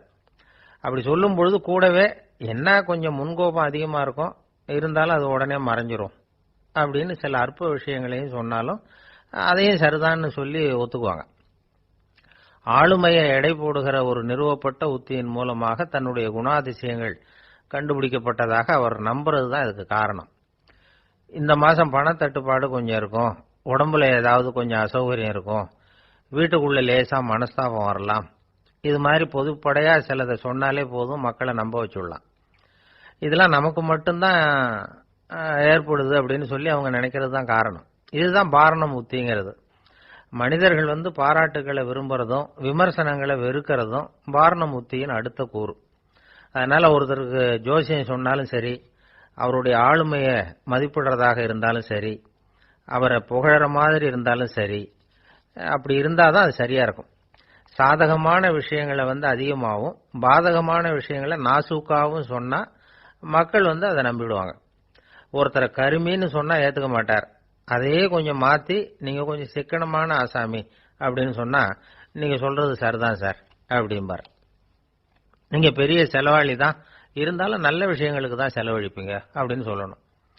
இப்படி இந்த பார்னம் உத்தியை கடைபிடிச்சு இன்னைக்கு வெற்றிகரமா காலம் தள்ளுறவங்க நிறைய பேர் இருக்கிறாங்க. இந்த உலகத்துல ஒவ்வொரு நிமிஷமும் ஒரு ஏமாளி பறந்துகிட்டே இருக்கிறான் அப்படிங்கிறது தான் ஃபீனியஸ் பார்னம் அவர்களுடைய நம்பிக்கை. அதை விட அடுத்தவங்களை ஏமாளியா நினைக்கிற மனுஷர்கள் தான் இன்னைக்கு உலகத்துல ரொம்ப அதிகம். ஒருத்தர் தன்னுடைய மேல் அதிகாரிகிட்ட போய், ஐயா ஒரு நாள் லீவு வேணும், என் தங்கச்சிக்கு கல்யாணம் அப்படின்னார். அவரு பார்த்தார், ஒரு 10 நிமிஷம் வெளியில இருங்கன்னார். 10 நிமிஷம் கழிச்சு கூப்பிட்டார், இதை பாருங்க, நீங்க சொல்றது பொய், இப்போ உங்க தங்கச்சிக்கு போன் பண்ணேன், அவங்க தனக்கு 2 வருஷத்துக்கு முன்னாடியே கல்யாணம் ஆயிட்டதாக சொல்றாங்க அப்படின்னார். உடனே இவரு சொன்னார், சார் இப்ப நீங்க சொல்றதும் பொய்யாதான் இருக்கணும், ஏன்னா நிஜமா எனக்கு ஒரு தங்கச்சியே கிடையாது அப்படின்னார்.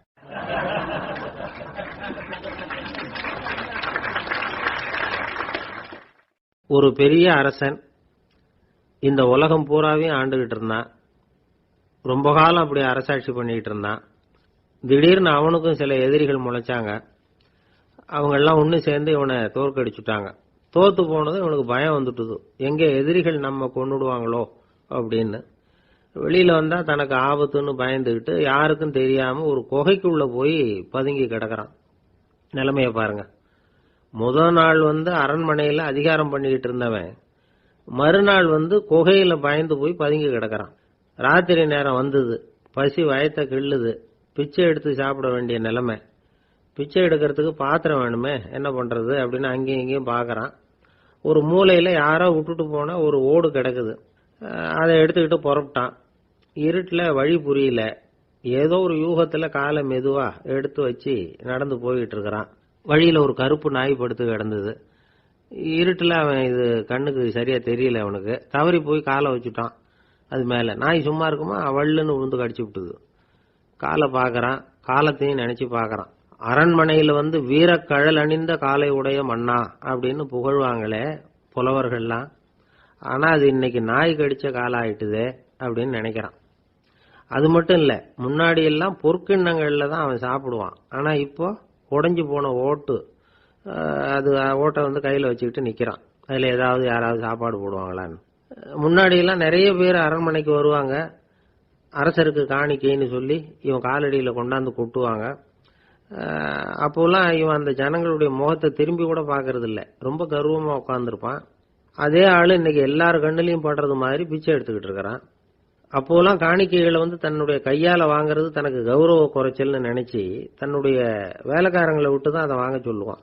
இப்போ பாத்தீங்கன்னா அவனே தன் கையாலேயே பிச்சை வாங்குறான். நினைச்சு பாருங்க, அந்த மனுஷன் முத நாள் அரசன், மறுநாள் பிச்சைக்காரன். எவ்வளவு வித்தியாசம்! செல்வம் தான் இப்படி ஒரு வித்தியாசம் ஏற்படுறதுக்கு காரணம். அப்படிப்பட்ட செல்வம் வாழ்க்கையை நடத்துறதுக்கு நமக்கு தேவைதான். ஆனா அதையே நாம அடைய வேண்டிய பயனா நினைக்கிறோம் பாருங்க, அதுதான் வேடிக்கை. இத நம்மாழ்வார் அழகா ஒரு பாசுரத்துல சொல்றார்.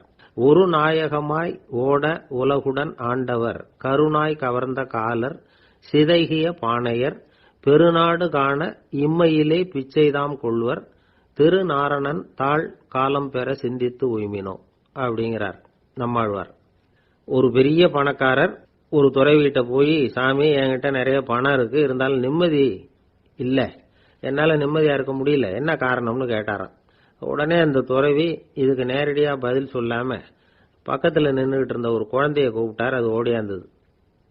ஒரு ஆப்பிள் பழத்தை எடுத்து அது கையில கொடுத்தார். அதை வாங்கிக்கிட்டு குழந்தை சிரிச்சுது. இன்னொரு பழத்தை எடுத்து கொடுத்தார், அதை இன்னொரு கையில வாங்கிட்டு சிரிச்சுது. 3வது ஆப்பிள் எடுத்து கொடுத்தார். 2 பழத்தையும் நெஞ்சில் அணைச்சிக்கிட்டு 3வது பழத்தையும் வாங்கறதுக்கு முயற்சி பண்ணிச்சு. ஆனா அது உடனே நழுவி கீழே விழுந்து உருண்டு ஓடிச்சு. ஏற்கனவே இருந்ததும் விழுந்துட்டுது.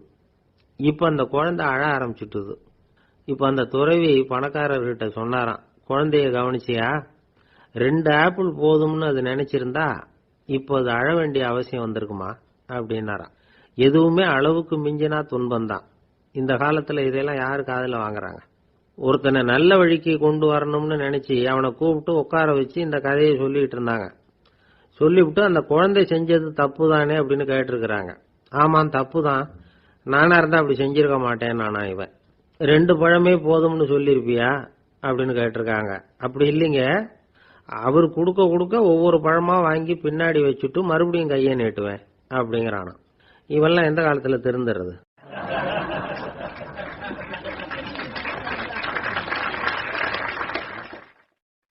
எனக்கு அதிர்ஷ்டமே இல்ல சார் அப்படின்னாரு ஒருத்தர். ஏன் அப்படி சொல்றீங்கன்னு கேட்டோம். வியாபாரம் பண்ணலாம்னு ஒரு கடை வச்சேன், வேண்டிய போட்டவங்க கூட என் கடையில எதுவும் வாங்க மாட்டேங்கிறான், எல்லாரும் அடுத்த கடைக்கு தான் போறான் அப்படின்னு சொல்லி ரொம்ப அழுத்துக்கிட்டார். இதுக்கு போய் அதிர்ஷ்டம் இல்லைன்னு சொல்லாதீங்க, வாடிக்கையாளர்களை கவர்றது எப்படிங்கிறது உங்களுக்கு தெரியல, அதுதான் குறை அப்படின்னு. சார் உங்களுக்கு தெரிஞ்ச அந்த ரகசியத்தை எனக்கும் கொஞ்சம் சொல்லி கொடுங்களேன் அப்படின்னார். சரி உங்க காதை இப்படி கொடுங்க அப்படின்னு சொல்லி அது சம்பந்தமா பெரிய வல்லுநர்கள் சொல்லி இருக்கிற கருத்துக்களை அவர்கிட்ட சொல்ல ஆரம்பிச்சோம். அதாவது இந்த வாடிக்கையாளர்களை கவர்றதுக்கு வல்லுநர்கள் பல ஆலோசனைகளை ஏற்கனவே சொல்லி வச்சிருக்கிறாங்க. அது சம்பந்தமா அனுபவப்பட்டவங்க, அதை தெரிஞ்சு வச்சுக்கணும். அதாவது கடை வச்சிருக்கிறவங்க எல்லாரும் இதை கொஞ்சம் காதுல வாங்கி வச்சுக்கணும். எதை இப்ப சொல்ல போறத எப்பவும் பணத்தை சம்பாதிக்கிறதுலயே குறியா இருக்கக்கூடாதான். அதை விட முக்கியமா நீங்க சம்பாதிக்க வேண்டியது வாடிக்கையாளர்களுடைய மன நிறைவு. வர்றவங்க திருப்தியோட போகணும், அது முக்கியம். அதுல கவனமா இருக்கணும். கடைக்கு வர்ற ஒருத்தர் ஏதாவது ஒரு குறை சொல்றாருன்னு வச்சுங்க, அதை அலட்சியப்படுத்தக்கூடாது. ரொம்ப அக்கறையோட அதை காது கொடுத்து கேட்கணும். அப்படியா சார், அதை நான் அவசியம் கவனிக்கிறேன் அப்படின்னு சொல்லணும். ஒருத்தர் வரார், சார் நேத்திக்கு உங்க கடையில இதை நான் வாங்கிட்டு போனேன், வீட்டில் இது வேணான்னு சொல்லிவிட்டாங்க, திருப்பி கொடுக்கறதுக்காக தான் வந்திருக்கிறேன் அப்படின்னு சொல்லி திருப்பி கொடுக்கறார். உடனே நீங்க முகம் சுளிக்க கூடாது, எரிச்சல் படக்கூடாது. வழக்கம் போல நிதானமா முகம் மலர்ச்சியோட அதை திருப்பி வாங்கிக்கணும். இவ்வளவு ரூபாய்க்கு சாமான் வாங்கினா இந்த ஸ்பூன் அன்பளிப்பு, இப்படி ஏதாவது கொடுக்கலாம். பண்டிகை காலங்கள்லயும் பொருள்கள் வாங்குறவங்களுக்கு இப்படி ஏதாவது பொருத்தமா ஒரு அன்பளிப்பு கொடுக்கலாம். நீங்க கொடுக்கறது ஒரு சர்வசாதாரணமான பொருளா இருந்தா கூட அது வாங்குற ஒரு மனசுல ஒரு மகிழ்ச்சியை ஏற்படுத்தும். எதுவும் உங்களால கொடுக்க முடியலன்னா உங்க முகம் நிறைஞ்ச சிரிப்பையாவது கொடுங்க, அது போதும். உங்க கடையில் இல்லாத ஒரு பொருளை வாடிக்கையாளர் கேட்கிறார், உடனே இல்லைன்னு முகத்தில் அடிச்சது மாதிரி சொல்லிடக்கூடாது. கொஞ்சம் உட்காருங்க சார் அப்படின்னு சொல்லி உங்க பணியாளர் யாரையாவது அனுப்பி வெளியில இருந்து வாங்கிட்டு வர சொல்லி அவர்கிட்ட கொடுக்கலாம். சில பேர் உங்க கடைக்கு வரும்பொழுது அவங்க வீட்டு குழந்தைகளையும் கூப்பிட்டுக்கிட்டு வர்றாங்கன்னு வைங்க. நீங்க என்ன செய்யணும்னா அந்த குழந்தைகளை முதல்ல கவனிக்கணும். அது கண்ணத்தை கிள்ளணும், அதுகிட்ட விளையாடணும், அதுக்கு ஏதாவது மிட்டாய் பிஸ்கட் எதையாவது கொடுத்து அது கவனத்தை கவரணும். அதுக்கப்புறம் பெரியவங்களை கவனிக்கலாம். உங்க கடையில வேலை செய்யற பணியாளர்கள் சுத்தமா இருக்கணும், சிரிச்ச முகம், சுறுசுறுப்பு, இது ரெண்டும் அவங்களுக்கு தேவை. அழுது வடிஞ்சிட்டு இருக்கக்கூடாது. அப்புறம் இன்னொரு விஷயம், அதிகமா பொருள் வாங்குற ஒருத்தர்கிட்ட அதிக மரியாதையாகவும் குறைச்சலா பொருள் வாங்குறவர்கிட்ட வேற விதமாகவும் நடந்துக்க கூடாது. எல்லார்கிட்டையும் சமமா நடந்துக்கணும். 5 ரூபாய்க்கு வாங்கினாலும் சரி, 500 ரூபாய்க்கு வாங்கினாலும் சரி, அவங்க கிட்ட நீங்க காட்டுற மரியாதையில வித்தியாசம் இருக்கக்கூடாது. எல்லாத்துக்கும் மேல உங்க கடையில ஒரு பொருள் வாங்கினா அது உண்மையானதா இருக்கும், தரமுள்ளதா இருக்கும் அப்படிங்கிற நினைப்பு ஜனங்களுக்கு வரணும். அதனால தரமான பொருளையே நீங்க உங்க கடையில வச்சிருக்கணும். இது வரைக்கும் நான் சொன்னதையெல்லாம் கவனத்துல வச்சுக்கிட்டு நீங்க கடையை ஆரம்பிச்சீங்கன்னா வியாபாரம் பிச்சுக்கிட்டு போகும். அப்படி போகலன்னா அதுக்கப்புறம் கேளுங்க. ஏன்னா இந்த யோசனைகள்லாம் அனுபவப்பட்டவங்க சொல்லி இருக்கிற யோசனைகள். இந்த யோசனைகள்ல நீங்க எச்சரிக்கையா இருக்க வேண்டிய ஒரு விஷயம் உண்டு. அது என்னங்கிறதையும் தெரிஞ்சு வச்சுக்கிறது நல்லது. என்னுடைய நண்பர் ஒருத்தர் வந்தார். சார் உங்க யோசனையை கேட்டதுனால நான் ஒரு அறை வாங்கினது தான் மிச்சம்னார். என்ன ஆச்சுன்னு கேட்டேன். எங்க கடைக்கு ஒரு பெரிய அம்மா குழந்தைய தூக்கிட்டு வந்தாங்க சார். உங்க யோசனைப்படி அந்த குழந்தையோட கண்ணத்தை கிள்ளணும்னு முயற்சி பண்ணினேன். திடீர்னு அந்த நேரம் பார்த்து அந்த குழந்தை தலையை குனிஞ்சுக்கிட்டுது. என் கை குழந்தையோட கண்ணத்துக்கு பதிலா அது தூக்கிட்டு வந்தவங்க கண்ணத்தை கிள்ளிவிட்டுது. அதுதான் இப்படி ஆயிட்டுது அப்படின்னார், கண்ணத்தை தடவிக்கிட்டே.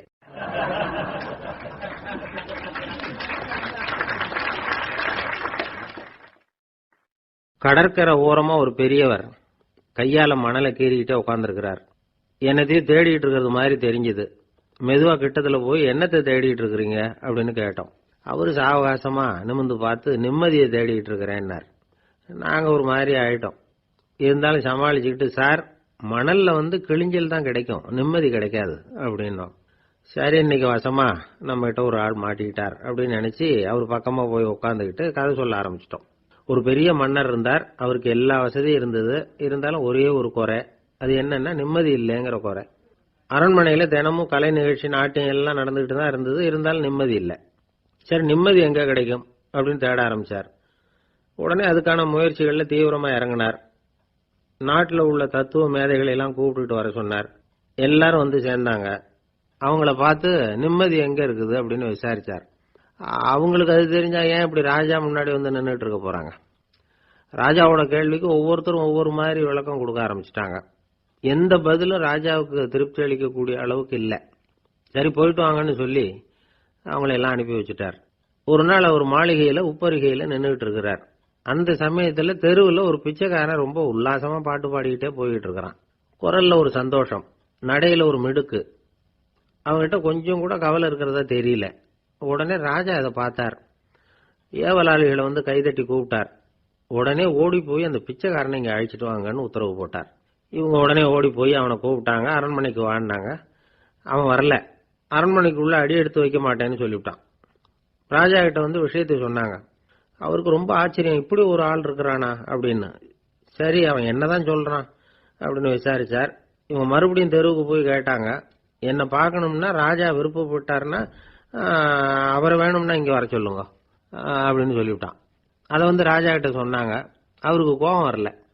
இவ்வளவு சுதந்திர உணர்வோடு இருக்கிறவன் சாதாரண ஆளா இருக்க முடியாது அப்படின்னு நினைச்சார். உடனே கிடுகிடுன்னு இறங்கி தெருவுக்கு வந்தார். பிச்சைக்காரங்கிட்ட போனார். நீ கவலைப்படாம சந்தோஷமா பாடிட்டு போறியே, அது எப்படி முடியுது உன்னால அப்படின்னு கேட்டார். ஏன் அப்படி கேக்குறீங்கன்னு அவன், அதுக்கு இல்ல, எனக்கு அரண்மனையில எவ்வளவோ சுகபோகங்கள்லாம் இருக்கு, இருந்தாலும் நிம்மதி இல்லை. இது ஏன்னு எனக்கு தெரியல. இந்த தேசத்துல உள்ள அறிஞர்களை எல்லாம் கூப்பிட்டு கேட்டு பார்த்துட்டேன், அவங்களுக்கும் தெரியல. உன்னை கேட்டா தெரியும்னு நினைச்சேன், அதனாலதான் சந்திக்கிறதுக்கு ஆசைப்பட்டேன். ஆனா நீ வரமாட்டேன்னு விட்டியே அப்படின்னார். பிச்சைக்காரன் கடகடன்னு சிரிக்க ஆரம்பிச்சுட்டான். மகிழ்ச்சிக்கும் உங்களுக்கும் தடையா இருக்கிறது இந்த மாளிகை தான். இதை விட்டுட்டு வெளியில வந்துட்டா நிம்மதி தேடிட்டு வந்துரும்னா. நான் அரசன், எனக்குன்னு கடமைகள் இருக்கு, அதையெல்லாம் விட்டுட்டு எப்படி வர முடியும்னார் ராஜா. ரெண்டும் ஒரே நேரத்தில் கிடைக்கணுங்கிறது முடியாத காரியம். உங்க சுகபோகத்துக்கு விலையாதான் உங்க நிம்மதியை கொடுத்துக்கிட்டு இருக்கிறீங்க. என்ன பாருங்க, என்கிட்ட எதுவும் இல்லை, அதனால எதுவும் போயிடுமோங்கிற பயமும் இல்லை, நிம்மதியா இருக்கிறேன் அப்படின்னா அவன். ராஜா உடனே சந்தோஷப்பட்டு தன்னுடைய மேலங்கியை எடுத்து அவனுக்கு பரிசா கொடுத்தாராம். அவன் சிரிச்சுக்கிட்டே அதை வாங்க மாட்டேன்னுட்டானான்.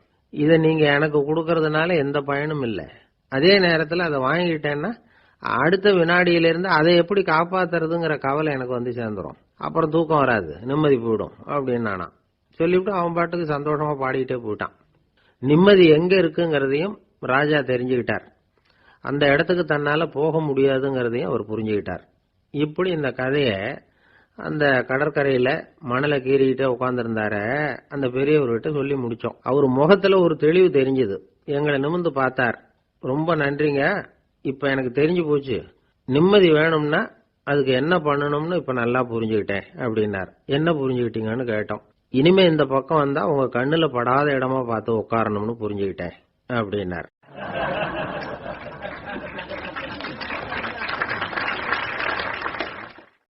ஒரு நாள் ஒரு 10-15 பள்ளிக்கூடத்து பிள்ளைங்க தேடிட்டு வந்தாங்க. உங்களை பார்த்துட்டு தான் போகணும், அதுக்காக தான் வந்திருக்கோம்னாங்க. என்ன விஷயம்னு கேட்டோம். நாங்கள்லாம் கூடி ஒரு முடிவு பண்ணியிருக்கிறோம், அதை உங்ககிட்ட சொல்லணும் அப்படின்னாங்க. அதுவும் ஒரு வாண்டு பையன் அதை சொன்னான். என்ன முடிவு அது அப்படின்னு கேட்டோம் ரொம்ப ஆர்வமா. அதை இப்போ சொல்ல மாட்டோம், எங்களுக்கு பிடிக்கிற மாதிரி ஏதாவது ஒரு தகவல் சொன்னால் அதுக்கப்புறம் நாங்கள் அதை சொல்கிறோம் அப்படின்னா அந்த வாண்டு பையன். சரி, சின்ன பையன்கிட்ட இன்னைக்கு வசமா மாட்டிக்கிட்டோம் அப்படின்னு நினைச்சுக்கிட்டு அவங்களுக்கு தகுந்த மாதிரி ஒரு கதை சொல்ல ஆரம்பிச்சோம். அது என்ன கதைன்னா, ஒரு பெரிய காடு, அதுல பலவிதமான மிருகங்கள். அந்த காட்டுக்கு ஒரு சிங்கம் தான் ராஜா. எப்பவும் காட்டுக்கு அதுதானே ராஜா. ஒரு பெரிய யானைக்கு இது பொறுக்கல. என்ன இது, எப்போ பார்த்தாலும் இங்க சிங்கத்துக்கே ராஜா பதவி கிடைக்குது, நான்லாம் எவ்வளவு பலசாலியா இருக்கிறேன், அப்படி இருந்தும் எனக்கு அந்த பதவி கிடைக்கலையே அப்படின்னு தனக்குள்ள பொறுமிக்கிட்டே இருந்தது. ராஜா பதவியை நினைச்சு ரொம்ப ஏக்கம், அதுக்கு பதவி மோகம். இந்த சமயம் பார்த்து ஒரு குள்ள நரி கூட்டம் அதை தேடிட்டு வந்தது. ஐயா பெரியவங்களே, நீங்க இந்த காட்டுக்கு ராஜாவா இருக்க ஆசைப்படுறீங்க, அதுல ஒன்றும் தப்பு இல்லை. ஆனா அதுக்கு முன்னாடி நீங்க எங்க கூட்டத்துக்கு கொஞ்ச நாள் தலைவரா இருங்க, அதாவது ராஜாவா இருங்களேன், உங்களுக்கும் ஒரு ட்ரைனிங் கிடைச்சது மாதிரி இருக்கும் அப்படின்னு சொல்லியிருக்குது இந்த கூட்டம், குள்ள நரி கூட்டம். இதை கேட்ட உடனே யானைக்கு ரொம்ப சந்தோஷம் தாங்கல. அதுதான் எப்பன்னு பதவிக்காக காத்துக்கிட்டு இருக்குதே. இருந்தாலும் கொஞ்சம் பிகுவோட, சரி நீங்கள்லாம் இவ்வளவு தூரம் என்ன தேடிட்டு வந்து கேட்கறதுனால மறுக்க முடியல அப்படின்னு ரொம்ப ஏதோ சிரமப்பட்டு ஒத்துக்கிறது மாதிரி ஒத்துக்கிட்டது.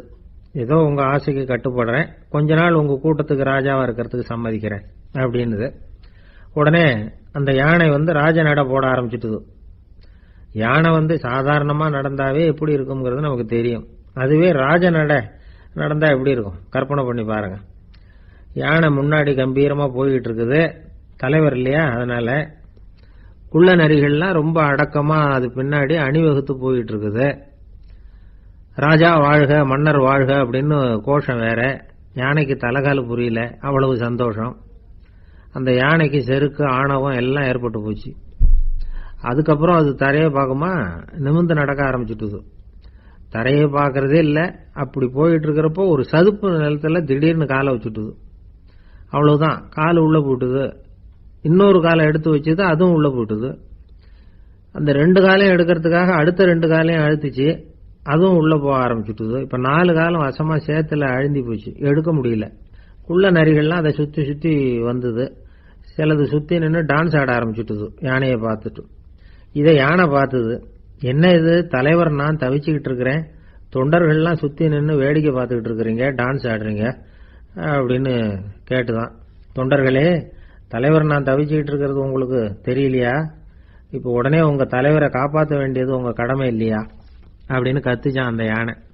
குள்ள நரிகள்ல ஒண்ணு முன்னாடி வந்து நின்று அந்த யானையை பார்த்துதான், தலைவரே, எங்களுக்கு ரொம்ப நாளா ஒரு ஆசை, அந்த ஆசையை நிறைவேற்றிக்கிறதுக்காகத்தான் உங்களை எங்க தலைவரா ஏத்துக்கிறோம்னு சொன்னோம் அப்படின்னு தான். என்ன ஆசைன்னு கேட்டிருக்கு யானை. யானை கறி சாப்பிட்டு பார்க்கணுங்கிறது எங்களுக்கு ரொம்ப நாளா ஆசை, அது இன்னைக்கு தான் நிறைவேற போகுது அப்படின்னு தான் அந்த நரி. இதை கேட்ட உடனே அந்த யானை அப்படியே மூர்ச்சி ஆயிட்டு தான். நரிகள்லாம் அது மேலே ஏறி குதற ஆரம்பிச்சுட்டு தான். பதவி மேல இருந்த பேராசை அந்த பலசாலியான யானையே மாட்டி விட்டுட்டு பாத்தீங்களா அப்படின்னு சொல்லி முடிச்சோம் இந்த கதையை அந்த சின்ன பிள்ளைங்க கிட்ட. சரிங்க, இப்ப நாங்க உங்களை தேடி வந்த விஷயம் என்னங்கறது சொல்லவா அப்படின்னா ஒரு வாண்டு பையன். சீக்கிரம் சொல்லு தம்பி, சஸ்பென்ஸ் தாங்கல அப்படின்னும். அவன் மெதுவா எங்களை பார்த்து சொல்றான், எங்களுக்கு கொஞ்ச நாள் நீங்க தலைவரா இருந்தா தேவல அப்படின்னா.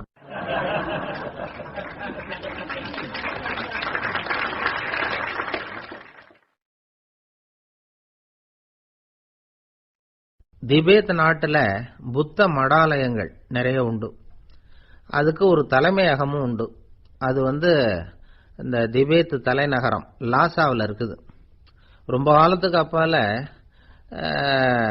அதை பற்றியெல்லாம் நிறைய விவரங்கள் எழுதி வச்சிருக்கிறாங்க. அது இப்போவும் நமக்கு கிடைக்குது. அதாவது ரொம்ப தூரத்துக்கு அந்தாண்ட மலைகளுக்கு நடுவில் ஒரு கிளை மடாலயம். அந்த மடத்தின் தலைவருக்கு வயசாயிட்டு தான். அதனால தலைமை பொறுப்பை வேற ஒருத்தர்கிட்ட ஒப்படைக்கலாம் அப்படின்னு முடிவு பண்ணாராம். உடனே ஒரு லாமாவை கூப்பிட்டார். அவர் மூலமா தலைமை மடாலயத்துக்கு செய்தி அனுப்பினார், பொருத்தமான வாரிசு ஒருத்தரை அனுப்பி வைக்கும்படியாக. அந்த வாலிப லாமா புறப்பட்டார். காடு மேடெல்லாம் நடந்து போறார். ரொம்ப நாள் கழிச்சு தலைமை பீடத்தை அடைஞ்சார். தலைமை குரு கிட்ட விவரத்தை சொன்னார். தகுதியான ஒருத்தரை அனுப்பி வச்சா அழைச்சிட்டு போறேன் அப்படின்னார். சரி, நாளைக்கு காலையில நீங்க அவங்க எல்லாரையும் அழைச்சிட்டு போகலாம்னார் அவரு. அவங்க எல்லாரையுமா? அங்க தேவைப்படுறது ஒருத்தர் தானே அப்படின்னார் இவர். ஆமான்னார். அப்புறம் ஏன் எல்லாரையும் அழைச்சிட்டு போக சொல்றீங்கன்னார். அது இப்போ உனக்கு புரியாது. நான் ஒரு 100 பிக்குகளை அனுப்புறேன், அதாவது பிட்சுகளை. அவ்வளவு பேரையும் அங்க வச்சு சமாளிக்க முடியாது அப்படின்னாரு இவரு. இருந்தாலும் இப்ப அந்த தலைமை குரு என்ன சொன்னார்னா, அதை பத்தி கவலைப்படாத, நான் 100 பேரை அனுப்புறேன். அதுல 99 பேர் வழியிலேயே காணாம போடுவாங்க, ஒருத்தன் மட்டும்தான் வருவான். அவனும் அங்க வந்து சேர்ந்துட்டானா நீ ரொம்ப கொடுத்து வச்சவன் அப்படின்னார்.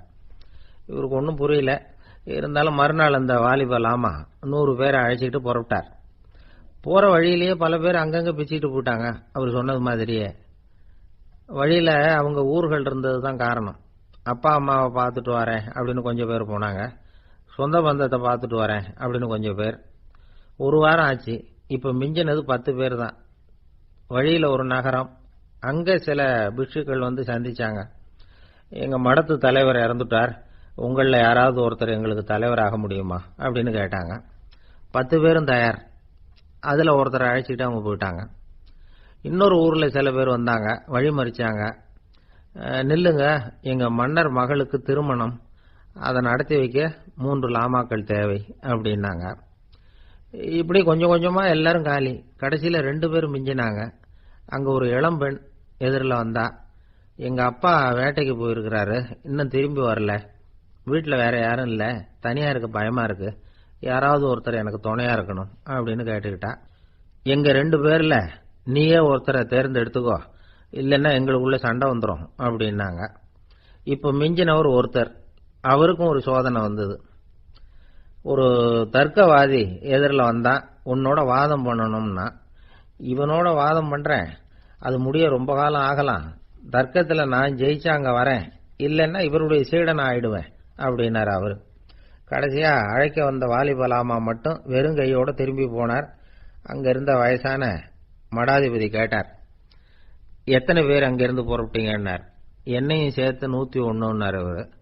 நல்லது, நீயாவது திரும்பி வந்திய, அதுதான் எனக்கு போதும், ஏன்னா நீ தான் எனக்கு உண்மையான வாரிசு, அந்த 100 பேர்ல யாரும் வரமாட்டாங்க அப்படின்னாரு அவர்.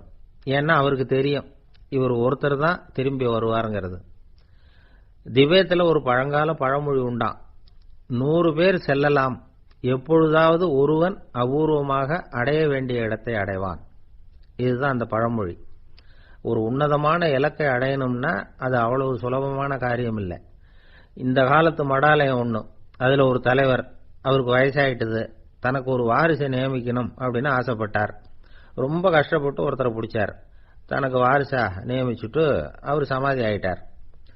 புதுசா பொறுப்பேற்றுக்கிட்டவர் அப்படியே உட்கார்ந்துருந்தார். அவரை தேடிட்டு பத்திரிகை நிருபர்கள்லாம் வந்தாங்க, கேட்டாங்க. அவரு உங்க பொறுப்புல அவர் பெரியவர் விட்டுட்டு போன இது எவ்வளவு சுமாரா தேரும், எவ்வளவு விட்டுட்டு போனார் அப்படின்னு கேட்டிருக்கிறாங்க. அது என்ன ஒரு 50 லட்சம் இருக்கும் அப்படின்னாராம். அவ்வளவும் பணமா அப்படின்னு கேட்டிருக்காங்க.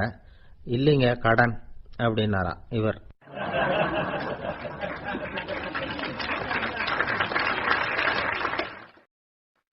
உங்க மேல எனக்கு அளவு கடந்த அன்பு அப்படின்னு யாராவது சொன்னா அதை அலட்சியமா நினைச்சிடக்கூடாது. அது கொஞ்சம் சீரியஸான விஷயம். அளவுக்கு மிஞ்சினா எதுவுமே இடைஞ்சல் தானே. அன்பும் அப்படிதான். அன்பு அதிகமா இருந்தா அது எப்படி கெடுதல் பண்ணும் அப்படிங்கிற சந்தேகம் உங்களுக்கு வரலாம். தசரதன் கதை என்னாச்சு? கைகேயி மேல வச்சு அளவு கடந்த அன்பு, ராமன் காட்டுக்கு போறாப்புல ஆயிட்டுது இல்ல. தசரதன் எப்பேற்பட்ட அரசன். விஸ்வாமித்திரர் சொல்றார், என்ன மாதிரி முனிவர்களுக்கும் தேவர்களுக்கும் ஏதாவது கஷ்டம் வந்தா முதல்ல முருகன் கிட்ட போவோம், அப்புறம் பரமசிவனை போய் பார்ப்போம், அதுக்கப்புறம் திருமால் கிட்ட போவோம், அப்புறம் பிரம்மன் இந்திரன் இவங்களெல்லாம் போய் பார்ப்போம், இவங்களால எல்லாம் முடியலன்னா கடைசியில் அயோத்திக்கு வருவோங்கிறார். உன்னை விட்டா வேற கதி உண்டோ அப்படின்னு தசரதனை பார்த்து விஸ்வாமித்திரரே சொல்றார். அப்பேற்பட்ட அரசன் தசரதன் கைகேயி காலில் விழறான். உன் பாதங்களை தொட்டு கெஞ்சி கேட்டுக்கிறேன், ராமனை காட்டுக்கு அனுப்பாதேங்கிறான். தசரதனுடைய இந்த நிலைமைக்கு என்ன காரணம்? அவன் கைகேயி மேல வச்ச அளவு கடந்த அன்புதான் காரணம். இப்ப சொல்லுங்க, அன்பா இருந்தாலும் அது அளவுக்கு மீறி போனா கெடுதல் பண்ணுமா பண்ணாதா? அது மட்டும் இல்ல, அளவு கடந்த அன்பு நீதிக்கும் நியாயத்துக்கும் புறம்பான காரியங்களையும் செய்ய வச்சிரும். தசரதன் மிகச்சிறந்த நீதிமான், தர்மத்துக்கு விரோதமா ஒரு காரியமும் செய்யாதவன். அப்பேற்பட்டவன் தன்னுடைய மனைவியை பார்த்து என்ன சொல்றான் தெரியுமா? உனக்காக நான் என்ன செய்யணும் சொல்லு, செய்யறேன். ஒரு குற்றமும் செய்யாத ஒருத்தனை கொல்லணுமா கொல்றேன். மரண தண்டனை விதிக்கப்பட்ட ஒருத்தனை விடுதலை செய்ய சொல்றியா செய்யறேன். எந்த பிச்சைக்காரனையாவது கோடீஸ்வரனாக சொல்றியா ஆக்குறேன், அல்லது கோடீஸ்வரனை பிச்சைக்காரன் ஆக்கணுமா ஆக்குறேன் அப்படிங்கிறான். நீதிக்கு விரோதமான இந்த பாவங்களை செய்யறதுக்கு அப்பேற்பட்ட அரசன் எப்படி துணிஞ்சான்? மனைவி பேர்ல வச்ச அளவு கடந்த அன்புதான் காரணம். திரிசூலம், வஜ்ராயுதம், வாள் இதுகளால தாக்கப்பட்டா கூட அதையெல்லாம் கொஞ்சம் கூட லட்சியம் பண்ணாத ஒருத்த காமதேவனுடைய மலர் அம்புகள் தாக்குனா அதை அவனால தாக்கு பிடிக்க முடியல, விழுந்துடுறான். காமதேவனுக்குள்ள மகிமையே அதுதாங்கிறார் துளசிதாசர். அதனாலதான் பெரியவங்கள்லாம் என்ன சொல்றாங்கன்னா, எதையும் அளவுக்கு மீறி செய்யாதேங்கிறாங்க. அப்பா, அம்மா, மனைவி, மக்கள் எல்லார் பேர்லயும் அன்பு அவசியம்தான்.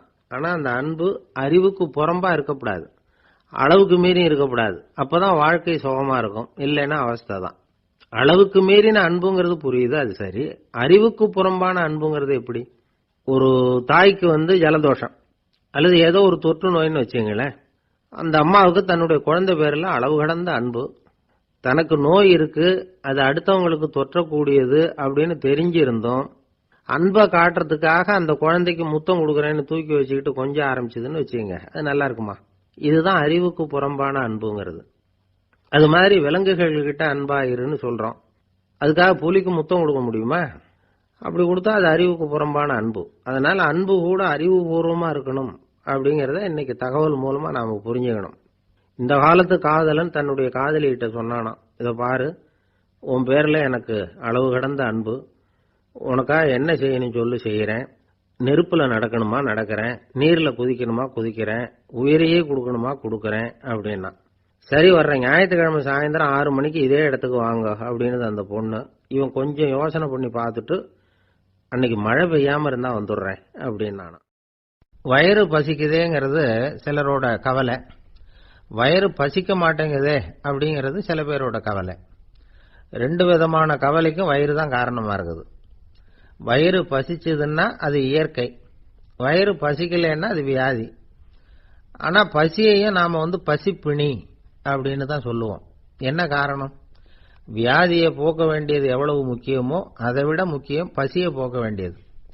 ஒரு சமுதாயத்துல பசிப்பிணியே இருக்கக்கூடாது, அதுதான் நல்ல சமுதாயம். பசியை போக்கணும்னா சாப்பாடு போடணும், பசியின்மையை போக்கணும்னா வைத்தியம் தான் பண்ணணும். இது சம்பந்தமா எவ்வளவோ ஆராய்ச்சிகள் நடக்குது, நிறைய மருந்து கண்டுபிடிச்சிருக்கிறாங்க. நம்ம உடம்புல பசியை தூண்டக்கூடிய பகுதி எது, இதை முதல்ல தெரிஞ்சுக்கணும் இல்லையா? நாம சாப்பிடுற ஆகாரம் செரிக்கிறதுக்கு எது காரணம் தெரியுமா? நம்ம மூளையோட பின்பகுதி தான் அதுக்கு காரணமா இருக்குதாம். மூளையின் பின்பகுதியில நரம்பு செல்களால் ஆன 2 வகையான ஆரக்சின்கள் தான் பசியை உண்டாக்குது அப்படின்னு கண்டுபிடிச்சிருக்கிறாங்க. 2 ஆய்வாளர்கள் இதை கண்டுபிடிச்சிருக்காங்க. அவங்க 2 பேரும் டெக்சாஸ் பல்கலைக்கழகத்துல ஹார்வர்டு ஹக்ஸ் மருத்துவ கல்வி நிலையத்தில் பணிபுரிகிறவங்களாம். உண்பது தேவைங்கிறது உணரப்படும் போது மூளையின் அந்த குறிப்பிட்ட பகுதி ஆரக்சின் அப்படிங்கிற ஹார்மோன்களை சுரக்கும். அது பசி உணர்வை தூண்டும் அப்படிங்கிறது தான் அந்த ஆய்வாளர்களின் கண்டுபிடிப்பு. இந்த ஆரக்சின் வேற சில உயிரினங்கள்லயும் உண்டு. இப்ப எலிகள்ல கூட இது இருக்குது. அதனால எலிகளை வச்சு இது சம்பந்தமா ஆராய்ச்சி பண்ணாங்க. எலிகள் உடம்புல ஆரக்சினை செலுத்தி பார்த்தாங்க. உடனே என்னாச்சு தெரியுமா? அந்த எலியெல்லாம் பசியால துடிக்க ஆரம்பிச்சுட்டுது. எதையாவது தின்னு பசியை தீர்த்தா போதுங்கிற அளவுக்கு அந்த எலிகள்லாம் அல்லாட ஆரம்பிச்சுட்டுது. இயல்பா சாதாரணமா அந்த எலிகள் எவ்வளவு சாப்பிடுமோ அது மாதிரி 8 முதல் 10 மடங்கு அதிகமான ஆகாரத்தை 1 மணி நேரத்துக்குள்ள சாப்பிட்டு தீர்த்துட்டு தான். சில எலிகளின் மூளையில இந்த ஆரக்சின் அளவை கட்டுப்படுத்தி பார்த்திருக்கிறாங்க. உடனே என்னாச்சு தெரியுமா? அதெல்லாம் சாப்பாட்டை கண்டா முகத்தை திருப்பிட்டு போக ஆரம்பிச்சுட்டு தான். அந்த எலிகளுக்கு பசி எடுக்கலையா. இந்த ஆராய்ச்சியின் அடிப்படையில் பசியை எடுக்காமல் இருக்கிற மனிதர்களுக்கும் பசியை தூண்ட முடியும் அப்படின்னு சொல்லி ஆராய்ச்சியாளர்கள் தெரிவிச்சிருக்கிறாங்க. ஆக ஆரக்சின் தான் பசிக்கு காரணம்ங்கிறது தெரிஞ்சு போச்சு. சரி, இந்த ஆரக்சின் அப்படின்னா என்ன? அது ஒரு கிரேக்க சொல். அதுக்கு பசின்னு அர்த்தம். நம்ம ஆளுங்களுக்கெல்லாம் பசியை தூண்டுறதுக்கு மருந்து தேவையில்லை, பசியை குறைக்கிறதுக்கு தான் மருந்து தேவை. ஒரு அம்மா டாக்டரை தேடி வந்தாங்களாம். டாக்டர், எங்க வீட்டுக்காரருக்கு திடீர்னு அகோர பசி, நிறைய சமைச்சு போடுறேன், அவ்வளவையும் சாப்பிட்டுட்டு கீழே கிடக்கிற குப்பை கூலங்களையும் எடுத்து சாப்பிட ஆரம்பிச்சுடுறார், என்னன்னு கவனிச்சு பாருங்க அப்படின்னாங்களாம். எவ்வளவு நாளா அப்படி இருக்குதுன்னு கேட்டிருக்காரு டாக்டர். 1 வாரமா அப்படி இருக்குதுன்னாங்களாம்.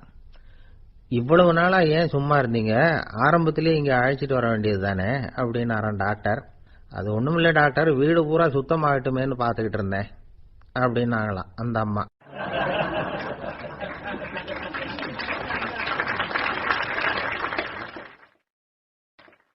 ரொம்ப பேருக்கு கூட்டத்துல பேசுறதுன்னா பயம். நமக்கு ஒன்றும் தெரியாதுன்னு மற்றவங்க நினைச்சிடக்கூடாதுங்கிற எண்ணம் தான் இதுக்கு காரணம். ரொம்ப முக்கியமான ஒரு கூட்டம்னா பயமும் அதிகமா இருக்கும். முக்கியமானவங்கெல்லாம் வருவாங்களே, அவங்கெல்லாம் நம்மளை பத்தி மட்டமா நினைச்சிருவாங்களே அப்படிங்கிற பயம் வந்துடும்.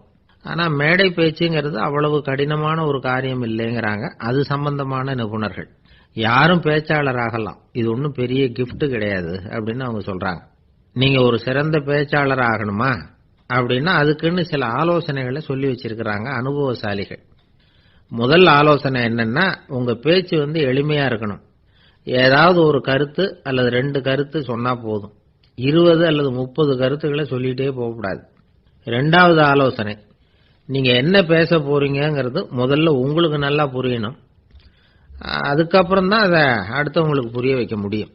எப்படி ஆரம்பிக்க போறோம், எந்த கருத்தை முக்கியமா வலியுறுத்த போறோம், எப்படி முடிக்க போறோம் அப்படிங்கறத முதல்ல நல்லா சிந்திச்சு மனசுல வச்சுக்கணும்.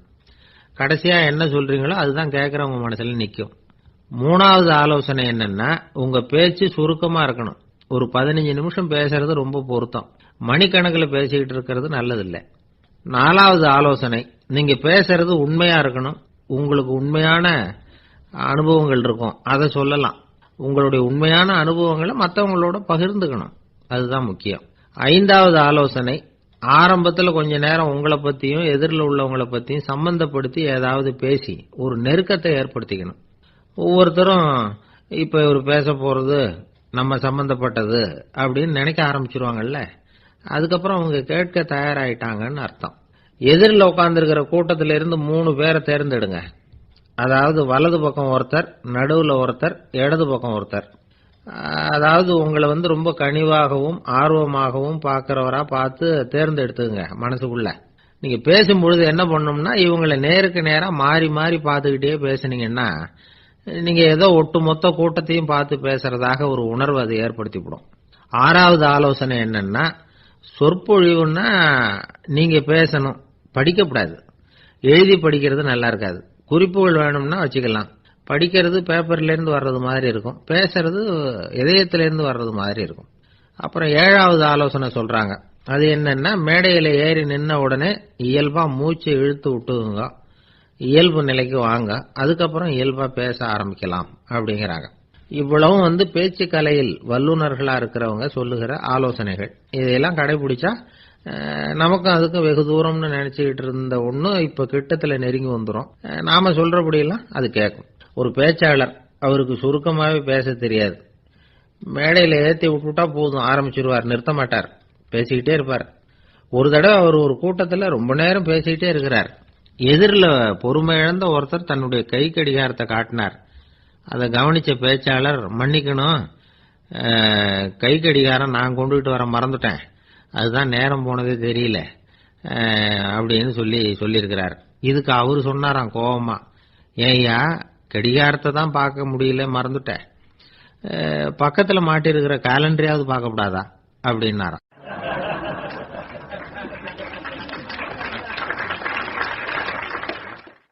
ஒரு ஆளு வேகமா நடந்து போயிட்டு இருந்தான். அவன் வேகமா நடக்கிறதுக்கு காரணம் வெயில் காலம், காலில் செருப்பு இல்ல, மணல் பாதை, அதுதான் வேகம்.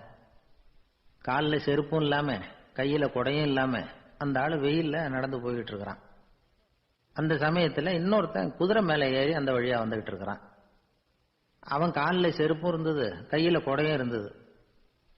நடந்து போய்கிட்டு இருந்தவன் அந்த குதிரை ஆசாமியை பார்த்து கேட்டான், ஐயா நீங்களும் குதிரை மேல உட்காந்துக்கிட்டு போய்கிட்டு இருக்கிறீங்க, அப்படி இருக்கிறப்போ உங்களுக்கு அந்த செருப்பு என்னத்துக்கு, அதை எனக்கு கொடுத்து உதவலாமே அப்படின்னா. குதிரை மேல உட்காந்துருந்தவன் யோசனை பண்ணி பார்த்தான், இவன் சொல்றது நியாயம்தானே அப்படின்னு சொல்லி தன்னுடைய செருப்பை கழட்டி அந்த வழிபோக்கனுக்கு கொடுத்துட்டான். ரொம்ப நல்லதுங்க அப்படின்னு சொல்லி இவன் அதை வாங்கி காலில் மாட்டிக்கிட்டான். அதுக்கப்புறம் மறுபடியும் இவன் ஆரம்பிச்சான், ஐயா நீங்க குதிரையில போறதுனால போக வேண்டிய இடத்துக்கு வேகமா போய் சேர்ந்துருவீங்க, அதனால உங்க கையில அந்த குடை என்னத்துக்கு, நான் நடந்து போயிட்டு இருக்கிறவன், ரொம்ப நேரம் நடக்க வேண்டியிருக்கும் இந்த வெயில்ல, அதனால அந்த குடையையும் எனக்கு கொடுங்களேன் அப்படின்னா. குதிரை வீரன் யோசனை பண்ணி பார்த்தான், இதுவும் நியாயம்தானே அப்படின்னு அவனுக்கு தோணுச்சு. உடனே இறக்கப்பட்டு தன் காலில் இருந்த செருப்பை கொடுத்தது மாதிரியே தன் கையில் இருந்த குடையையும் இவங்கிட்ட கொடுத்துட்டான். அதுக்கப்புறம் அவன் நிம்மதியா புறப்பட்டான். இப்ப மறுபடியும் கை தட்டி அவனை நிறுத்தினான். கீழே நின்றுட்டு இருந்தவன், என்னப்பா ஏன் என்ன நிறுத்தின, இன்னும் ஏதாவது வேணுமா உனக்கு அப்படின்னா குதிரையில இருந்தவன். இவன் மெதுவா வாயை திறந்து அந்த குதிரையையும் என்கிட்ட கொடுத்துருங்களேன்னா. அந்த குதிரை வீரன் இப்ப ஒரு கணம் யோசனை பண்ணி பார்த்தான். உடனே என்ன பண்ணான் தெரியுமா, தன்கிட்ட இருந்த குதிரை சவுக்கை எடுத்தான். குதிரை சவுக்கால அந்த ஆளை வாங்குவாங்கன்னு வீசி தள்ளிவிட்டான். இவ்வளவு சவுக்கடியும் வாங்கிட்டு இந்த ஆள் என்ன பண்ணான் தெரியுமா, சிரிக்கிறான். அடி வாங்கிட்டு யாராவது சிரிப்பாங்களா? குதிரை வீரனுக்கு ஒன்றும் புரியல. என்னப்பா அது, ஏன் இப்படி அடி வாங்கிட்டு இப்படி சிரிக்கிறியே அப்படின்னு கேட்டான். இப்ப அந்த வழிபோக்கன் சொல்றான், ஐயா நான் இப்படி சிரிக்கிறதுக்கு காரணம் இருக்கு. இப்படி குதிரை கேட்டு உங்ககிட்ட அடி வாங்கலைன்னு வச்சுக்கோங்க, என் உயிர் உள்ள வரைக்கும் மனசுல ஒரு தவிப்பு இருந்துகிட்டே இருக்கும். செருப்பையும் கொடையையும் கேட்ட உடனே கொடுத்தவன் குதிரையையும் கேட்டிருந்தா கொடுத்துருப்பானோ அப்படிங்கிற பேராசையில ஏங்கிக்கிட்டே இருந்திருப்பேன். இப்ப உங்ககிட்ட அடி வாங்கின பிறகு என்னுடைய அந்த சந்தேகம் தீர்ந்து போச்சு. என்னுடைய ஆசைக்கு எல்லை எது அப்படிங்கறத எனக்கு புரிஞ்சுட்டுது அப்படின்னு சொல்லிவிட்டு அவன் நடக்க ஆரம்பிச்சுட்டானான். ஆசைக்கும் எல்லை உண்டு அப்படிங்கிறத விளக்கறதுக்காக வாரியார் சுவாமிகள் சொல்ற கதை இது. இந்த காலத்திலயும் ஒருத்தன் அது மாதிரி கொடை செருப்போட குதிரையில போய்கிட்டு இருந்தான். எதிரில் நடந்து வந்தவன், ஐயா உங்க கொடையை எனக்கு கொடுங்களேன்னு கேட்டான். உடனே அவன் குதிரையிலிருந்து கீழே குதிச்சு அவனை சாட்டையால் அடிக்க ஆரம்பிச்சுட்டான். இன்னொருத்தர் அந்த வழியா வந்தவர் இதை பார்த்தார்.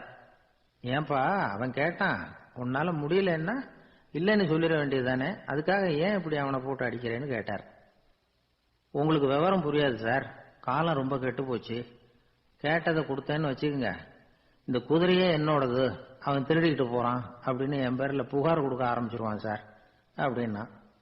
அது எப்படி அவ்வளவு உறுதியா சொல்றேன்னு கேட்டார் அவரு. ஏற்கனவே அது மாதிரி ஒருத்தன் பேர்ல புகார் கொடுத்துட்டு தான் இந்த குதிரையை நான் தள்ளிட்டு வந்துகிட்டு இருக்கிறேன். ஒரு ஊர்ல ஒரு ராஜா இருந்தார். அவரு ஒரு நாள் காலையில அரண்மனையில மேல் மாடத்துல வந்து நின்றுட்டு இருந்தார். அப்போ ஒரு ஆள் வீதியில ரொம்ப வேகமா ஓடிக்கிட்டு இருக்கான். அதை ராஜா கவனிச்சார். அவன் மனசுல ஏதோ ஒரு தவிப்பு இருக்குங்கிறத புரிஞ்சுக்கிட்டார். உடனே அரண்மனை சேவகர்களை கூப்பிட்டார். அந்த ஆளை இங்க அழைச்சிட்டு வாங்க அப்படின்னார். இவங்க ஓடி போய் அந்த ஆளை அழைச்சிட்டு வந்தாங்க. மன்னர் முன்னாடி நிறுத்தினாங்க. மன்னர் அவனை நிமிர்ந்து பார்த்தார். எதுக்காக இவ்வளவு வேகமா ஓடிக்கிட்டு இருக்கிற அப்படின்னு கேட்டார். இதுக்கு அவன் சொன்னா, மன்னா நம்ம கோட்டையின் வடக்கு வாசல் இருக்கு இல்லையா, அது ஓரமா ஒரு பெரிய பாறாங்கல் கிடக்கு. அதுக்கு அடியில நான் ஒரே ஒரு வெள்ளி நாணயத்தை புதைச்சி வச்சிருக்கேன். அது இப்போ எனக்கு தேவைப்படுது. என்னுடைய மனைவிக்கு ஒரு பரிசு வாங்கி கொடுக்க வேண்டியிருக்கு. அதுக்காக தான் அவசரமா ஓடிக்கிட்டு இருக்கிறேன் அப்படின்னா. மன்னர் யோசனை பண்ணார். அப்புறம் சொன்னார், அதுக்காகவா இப்படி ஓடுற, பரவாயில்ல, அதை பத்தி கவலைப்படாத, நான் உனக்கு 10 வெள்ளி காசுகள் தர்றேன், வாங்கிட்டு திரும்பி போ அப்படின்னார். இவன் தலையை சொரிஞ்சான். மன்னா நீங்க கொடுக்கறத ரொம்பவும் மகிழ்ச்சியோட வாங்கிக்கிறேன், இருந்தாலும் அதுக்கப்புறம் அந்த வடக்கு வாசலுக்கு போய் அங்க இருக்கிற ஒரு நாணயத்தையும் எடுத்துக்கிட்டு போயிடுறேனே அப்படின்னா. இத பாருப்பா, அந்த ஒரு நாணயத்தை மறந்துடு, உனக்கு 100 வெள்ளி நாணயங்கள் தரேன் இருக்கார். மன்னா ரொம்ப மகிழ்ச்சி, உங்க மாதிரி தாராள குணம் வேற யாருக்கும் வராது, நீங்க கொடுக்கற 100 நாணயங்களையும் வாங்கிக்கிறேன், இருந்தாலும் வடக்கு வாசலுக்கு போய் அதையும் எடுத்துக்கிட்டா 101 ஆயிடுமே அப்படின்னா. இத பாருப்பா, அந்த ஒரு நாணயத்தை மறந்துடு, அது எக்கேடாவது கெட்டு போட்டோம், நான் உனக்கு 100 பொற்காசுகள் தரேன், அதையாவது வாங்கிட்டு வந்த வழியிலேயே திரும்பி போடுன்னாராம். தங்க நாணயங்களே தரேன்னு சொல்றீங்க, தாராளமா வாங்கிக்கிறேன், இருந்தாலும் வடக்கு வாசலுக்கு போய் அப்படின்னு மறுபடியும் ஆரம்பிச்சான். அரசர் பொறுமை இழந்துட்டார். கடைசியா ஒரு முடிவுக்கு வந்துட்டார். இத பாருப்பா, உனக்கு என்னுடைய ராஜ்யத்திலேயே பாதியை கொடுத்துடுறேன், அப்படியாவது திருப்தியா திரும்பி போ அப்படின்னாராம். மன்னா உங்களுடைய பெருந்தன்மைக்கு ஈடு இணையே கிடையாது, தேசத்திலேயே பாதி பிரிச்சு கொடுக்கறேன்னு சொல்றீங்க, அதனால உங்ககிட்ட ஒரு சின்ன வேண்டுகோள் அப்படின்னானா. சொல்லுன்னாராம் மன்னர் ஆர்வமா. இவன் மெதுவா ஆரம்பிச்சான். அப்படி இந்த ராஜ்யத்தை 2ஆ பிரிக்கிறப்போ அந்த வடக்கு வாசல் இருக்கிற பக்கத்தை என்கிட்டயே கொடுத்துருங்க அப்படின்னானா. மன்னர் அசந்து போயிட்டார். இந்த கதை எதுக்காகன்னு கேட்டா, மனம்ங்கிறது ஒரு குரங்குங்கிறத புரிஞ்சுக்கிறதுக்காகத்தான். உன்னை பிடிச்சுக்கிட்டா லேசில விடாது, அப்படிப்பட்ட மனச அறிவு தான் வழி நடத்தணும், அதுலதான் வாழ்க்கையின் வெற்றி அடங்கி இருக்குது. ஒரு சின்ன பையன் தெருவில் அழுதுகிட்டு இருந்தான். ஏன்பா அழுகுறேன்னு ஒரு பெரியவர் கேட்டார். 1 ரூபா காசை இங்க தொலைச்சுட்டேன் அப்படின்னா. சரி அதுக்காக அழாத, அதுக்கு பதிலாக 10 ரூபா தரேன், இந்தா வச்சுக்கோன்னு கொடுத்தாரு. அந்த 10 ரூபாய வாங்கி சட்டப்பையில போட்டுக்கிட்டு அதை விட அதிகமா சத்தம் போட்டு அழ ஆரம்பிச்சுட்டான். மறுபடியும் ஏண்டா அழறேன்னு கேட்டார் பெரியவர்.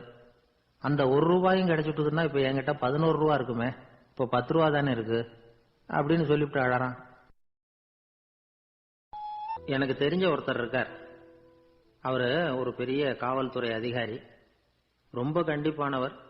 அவரை கண்டாவே எல்லாரும் பயப்படுவாங்க. அப்படிப்பட்டவர் வீட்டுக்கு போனா அப்படியே அடியோட மாறிடுவார். அங்க போய் பாத்தீங்கன்னா குழந்தைகளோட குழந்தையா அவர் விளையாடிட்டு இருப்பார். அலுவலக சமயத்துல பாத்தீங்கன்னா குதிரை முதுகுல அவர் உட்கார்ந்துருப்பார். வீட்டுல பாத்தீங்கன்னா அவர் முதுகுல குழந்தை உட்கார்ந்துருக்கும். அவரு குதிரை மாதிரி போயிட்டு இருப்பார். இது எப்படிங்க முடியுது உங்களால அப்படின்னு கேட்டாங்க. அது ஒண்ணும் இல்ல, இங்க வீட்டுக்கு வந்த உடனே என்னோட மனசை தனியா எடுத்து வச்சிருவேன் அப்படின்னார். அது என்னங்க உங்க சட்டப்பையிலையா இருக்குது மனசு, அது தனியா எடுத்து வைக்கிறதுக்கு அப்படின்னு கேட்டாங்க. அப்படி இல்லைங்க, இது ஒரு பயிற்சி, மனப்பயிற்சி, அவ்வளவுதான் அப்படின்னார். இப்படி சமயம் பார்த்து மனசை தனியா வச்சுட தெரிஞ்சவங்க வாழ்க்கையில எப்பவும் உற்சாகமா இருப்பாங்க அப்படிங்கிறது பெரியவங்க கருத்து. ஒரு டாக்டர் ஆஸ்பத்திரியில் இருக்கிற வரைக்கும் டாக்டரா இருக்கலாம். அவர் மனைவிகிட்டையும் அவர் டாக்டரா இருக்க வேண்டிய அவசியம் இல்லை. ஒரு வக்கீல் கோர்ட்ல இருக்கிற வரைக்கும் வக்கீலா இருக்கலாம். வீட்டுக்கு வந்ததுக்கு அப்புறமும் வக்கீலா இருக்க வேண்டிய அவசியம் கிடையாது. வீட்டுல குழந்தைகள்கிட்ட விளையாடும் பொழுதும் அதுகள்கிட்ட ஃபீஸ் கேட்டுக்கிட்டு இருக்கக்கூடாது. நாம எப்படி இருக்கணும்னு பெரியவங்க சொல்றாங்கன்னா, மனசோட சேரப்படாதான்.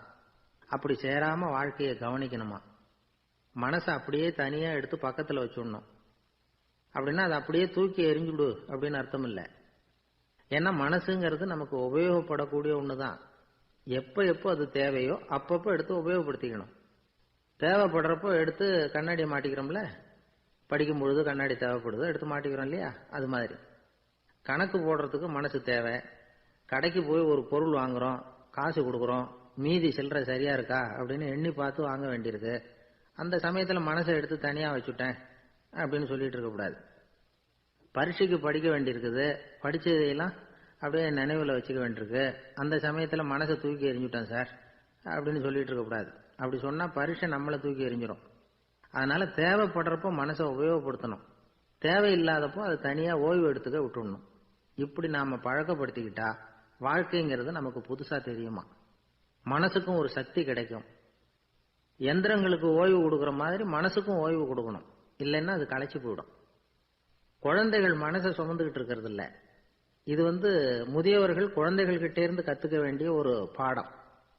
ஆனாலும் இந்த கால குழந்தைகள் கிட்ட ரொம்ப எச்சரிக்கையா இருக்க வேண்டியிருக்கு. ஒரு தாத்தாவும் பேரனும் விளையாடிக்கிட்டு இருக்கிறாங்க. தாத்தா எனக்கு சைக்கிள் ஓட்ட கத்து கொடு அப்படிங்கிறான் பேரன். சைக்கிள் உயரம் கூட இல்லை, அதுக்குள்ள சைக்கிள் ஓட்டணுமா அப்படின்னாரு தாத்தா. ஏன் தாத்தா, ரயில் ஓட்டுறாரு, அவர் என்ன ரயில் நீளமா இருக்கார் அப்படின்னு கேட்டானா அந்த பையன். ஒரு ஊர்ல ஒரு மன்னர் இருந்தார். அழகான அரண்மனையில அவர் இருந்தார். அந்த அரண்மனையை விட அழகா ஒரு மாளிகையை அந்த ஊர்லயே வேற ஒருத்தன் கட்டியிருந்தான். அப்படி கட்டி முடிச்சதுல அவனுக்கு ரொம்ப பெருமை. எத்தனையோ செல்வந்தர்கள்லாம் பார்த்துட்டு, இந்த மாளிகையை விலைக்கு கொடுத்துடுறியா, எவ்வளவு விலை சொன்னாலும் சரி நாங்க வாங்கிக்கிறதுக்கு தயாரா இருக்கோம் அப்படின்னு சொல்லி கேட்டு பார்த்துட்டாங்க. நான் இதை விற்கிறதுக்கு தயாரா இல்லை அப்படின்னு சொல்லிவிட்டான்.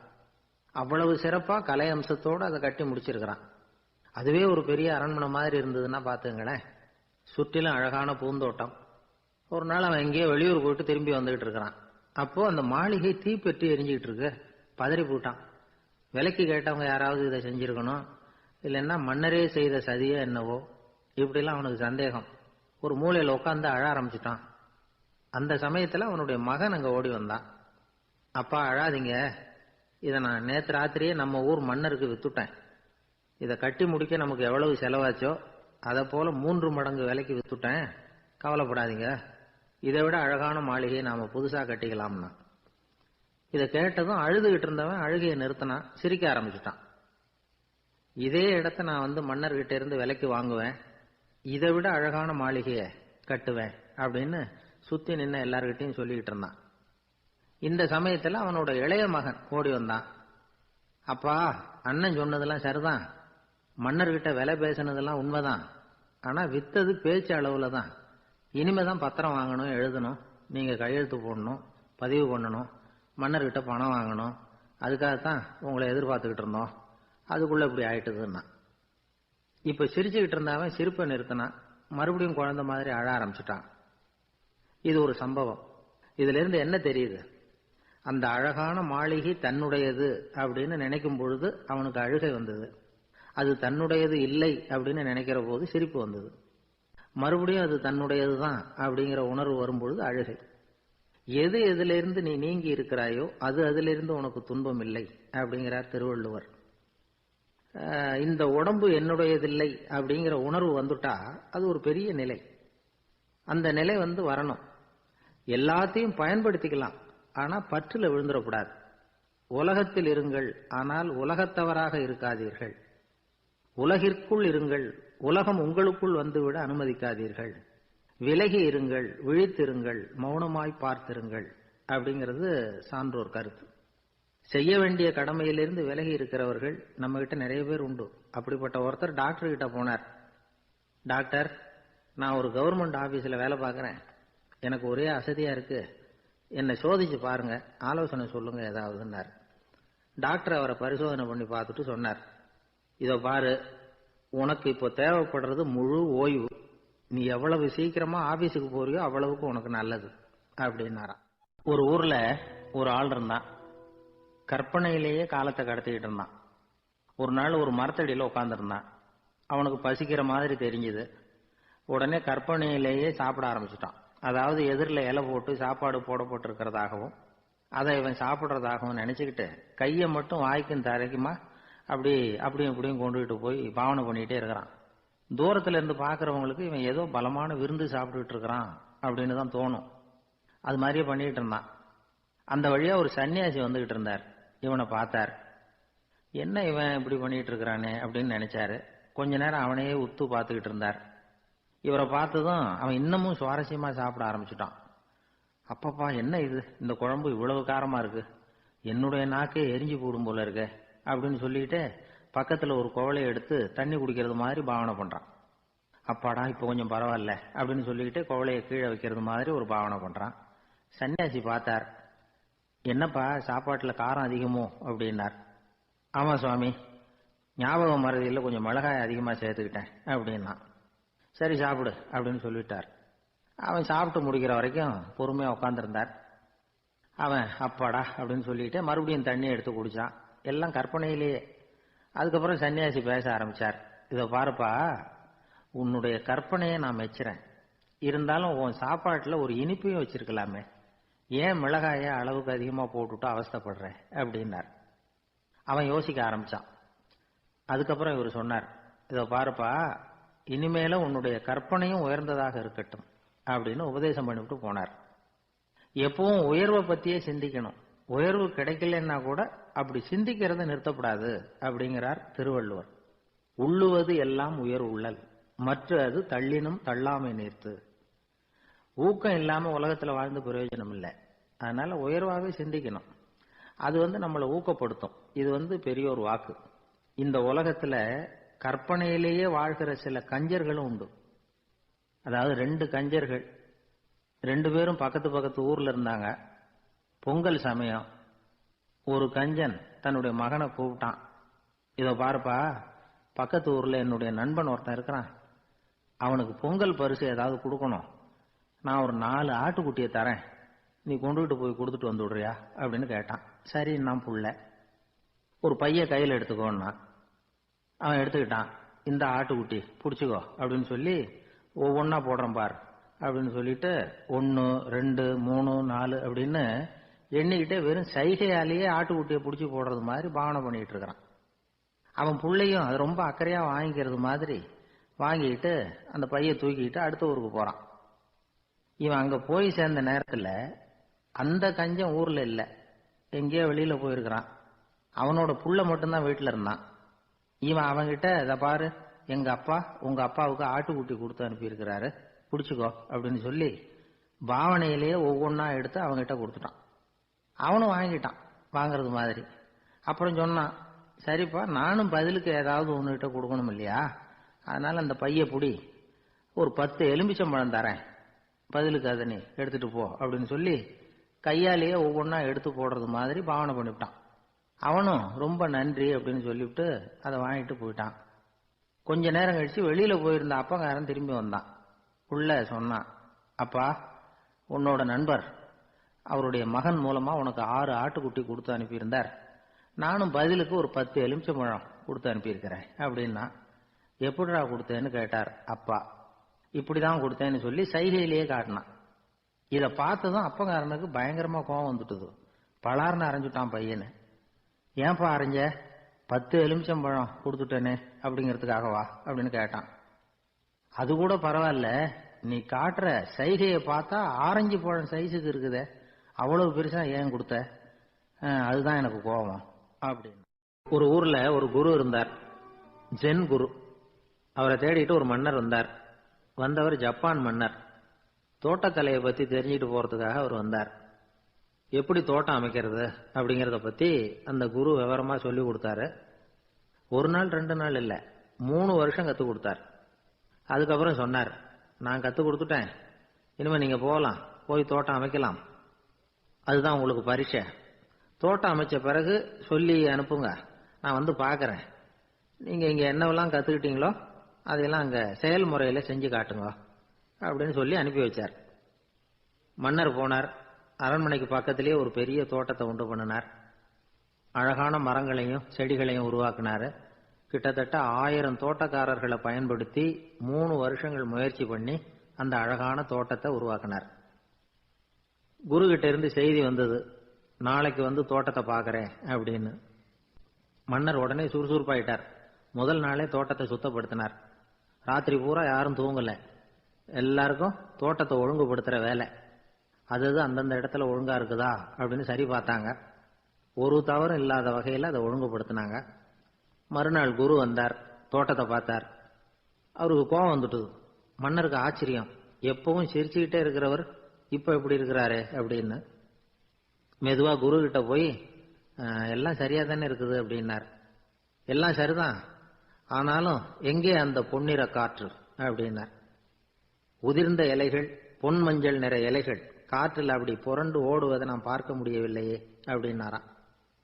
அது இல்லாம இந்த தோட்டம் உயிரோட்டம் உள்ளதா இருக்காது, இதுல பாடல் இல்லை, ஆடல் இல்லை, அதெல்லாம் இல்லாம இந்த தோட்டம் ரொம்பவும் செயற்கையா தெரியுதுன்னாராம். மன்னர் இப்பதான் யோசனை பண்ணார். கீழே கிடந்த காஞ்சி போன இலைகள் மட்டும் இல்ல, மரத்துல இருந்த காஞ்சி போன இலைகளையும் அப்புறப்படுத்தி சுத்தமா வச்சிருக்கிறார். இறப்பும் வாழ்க்கையினுடைய ஒரு பகுதி தான். மரணம்ங்கிறது வாழ்க்கைக்கு எதிரானது அல்ல, அதை நிரப்பும் ஒரு பகுதி தான் அது. மரணம் இல்லையில் வாழ்க்கையே இல்லை அப்படிங்கிறது பெரியவங்க கருத்து. இப்ப அந்த தோட்டம் அழகா தான் இருக்குது, இருந்தாலும் அது ஒரு ஓவியம் மாதிரி உயிர் இல்லாமல் இருக்கு. குரு ஒரு வாளியை கையில எடுத்துக்கிட்டார், தோட்டத்தை விட்டு வெளியில போனார். ஏற்கனவே வீசி எறிந்த அந்த சருகுகளை எல்லாம் அள்ளி கொண்டுட்டு வந்தார்.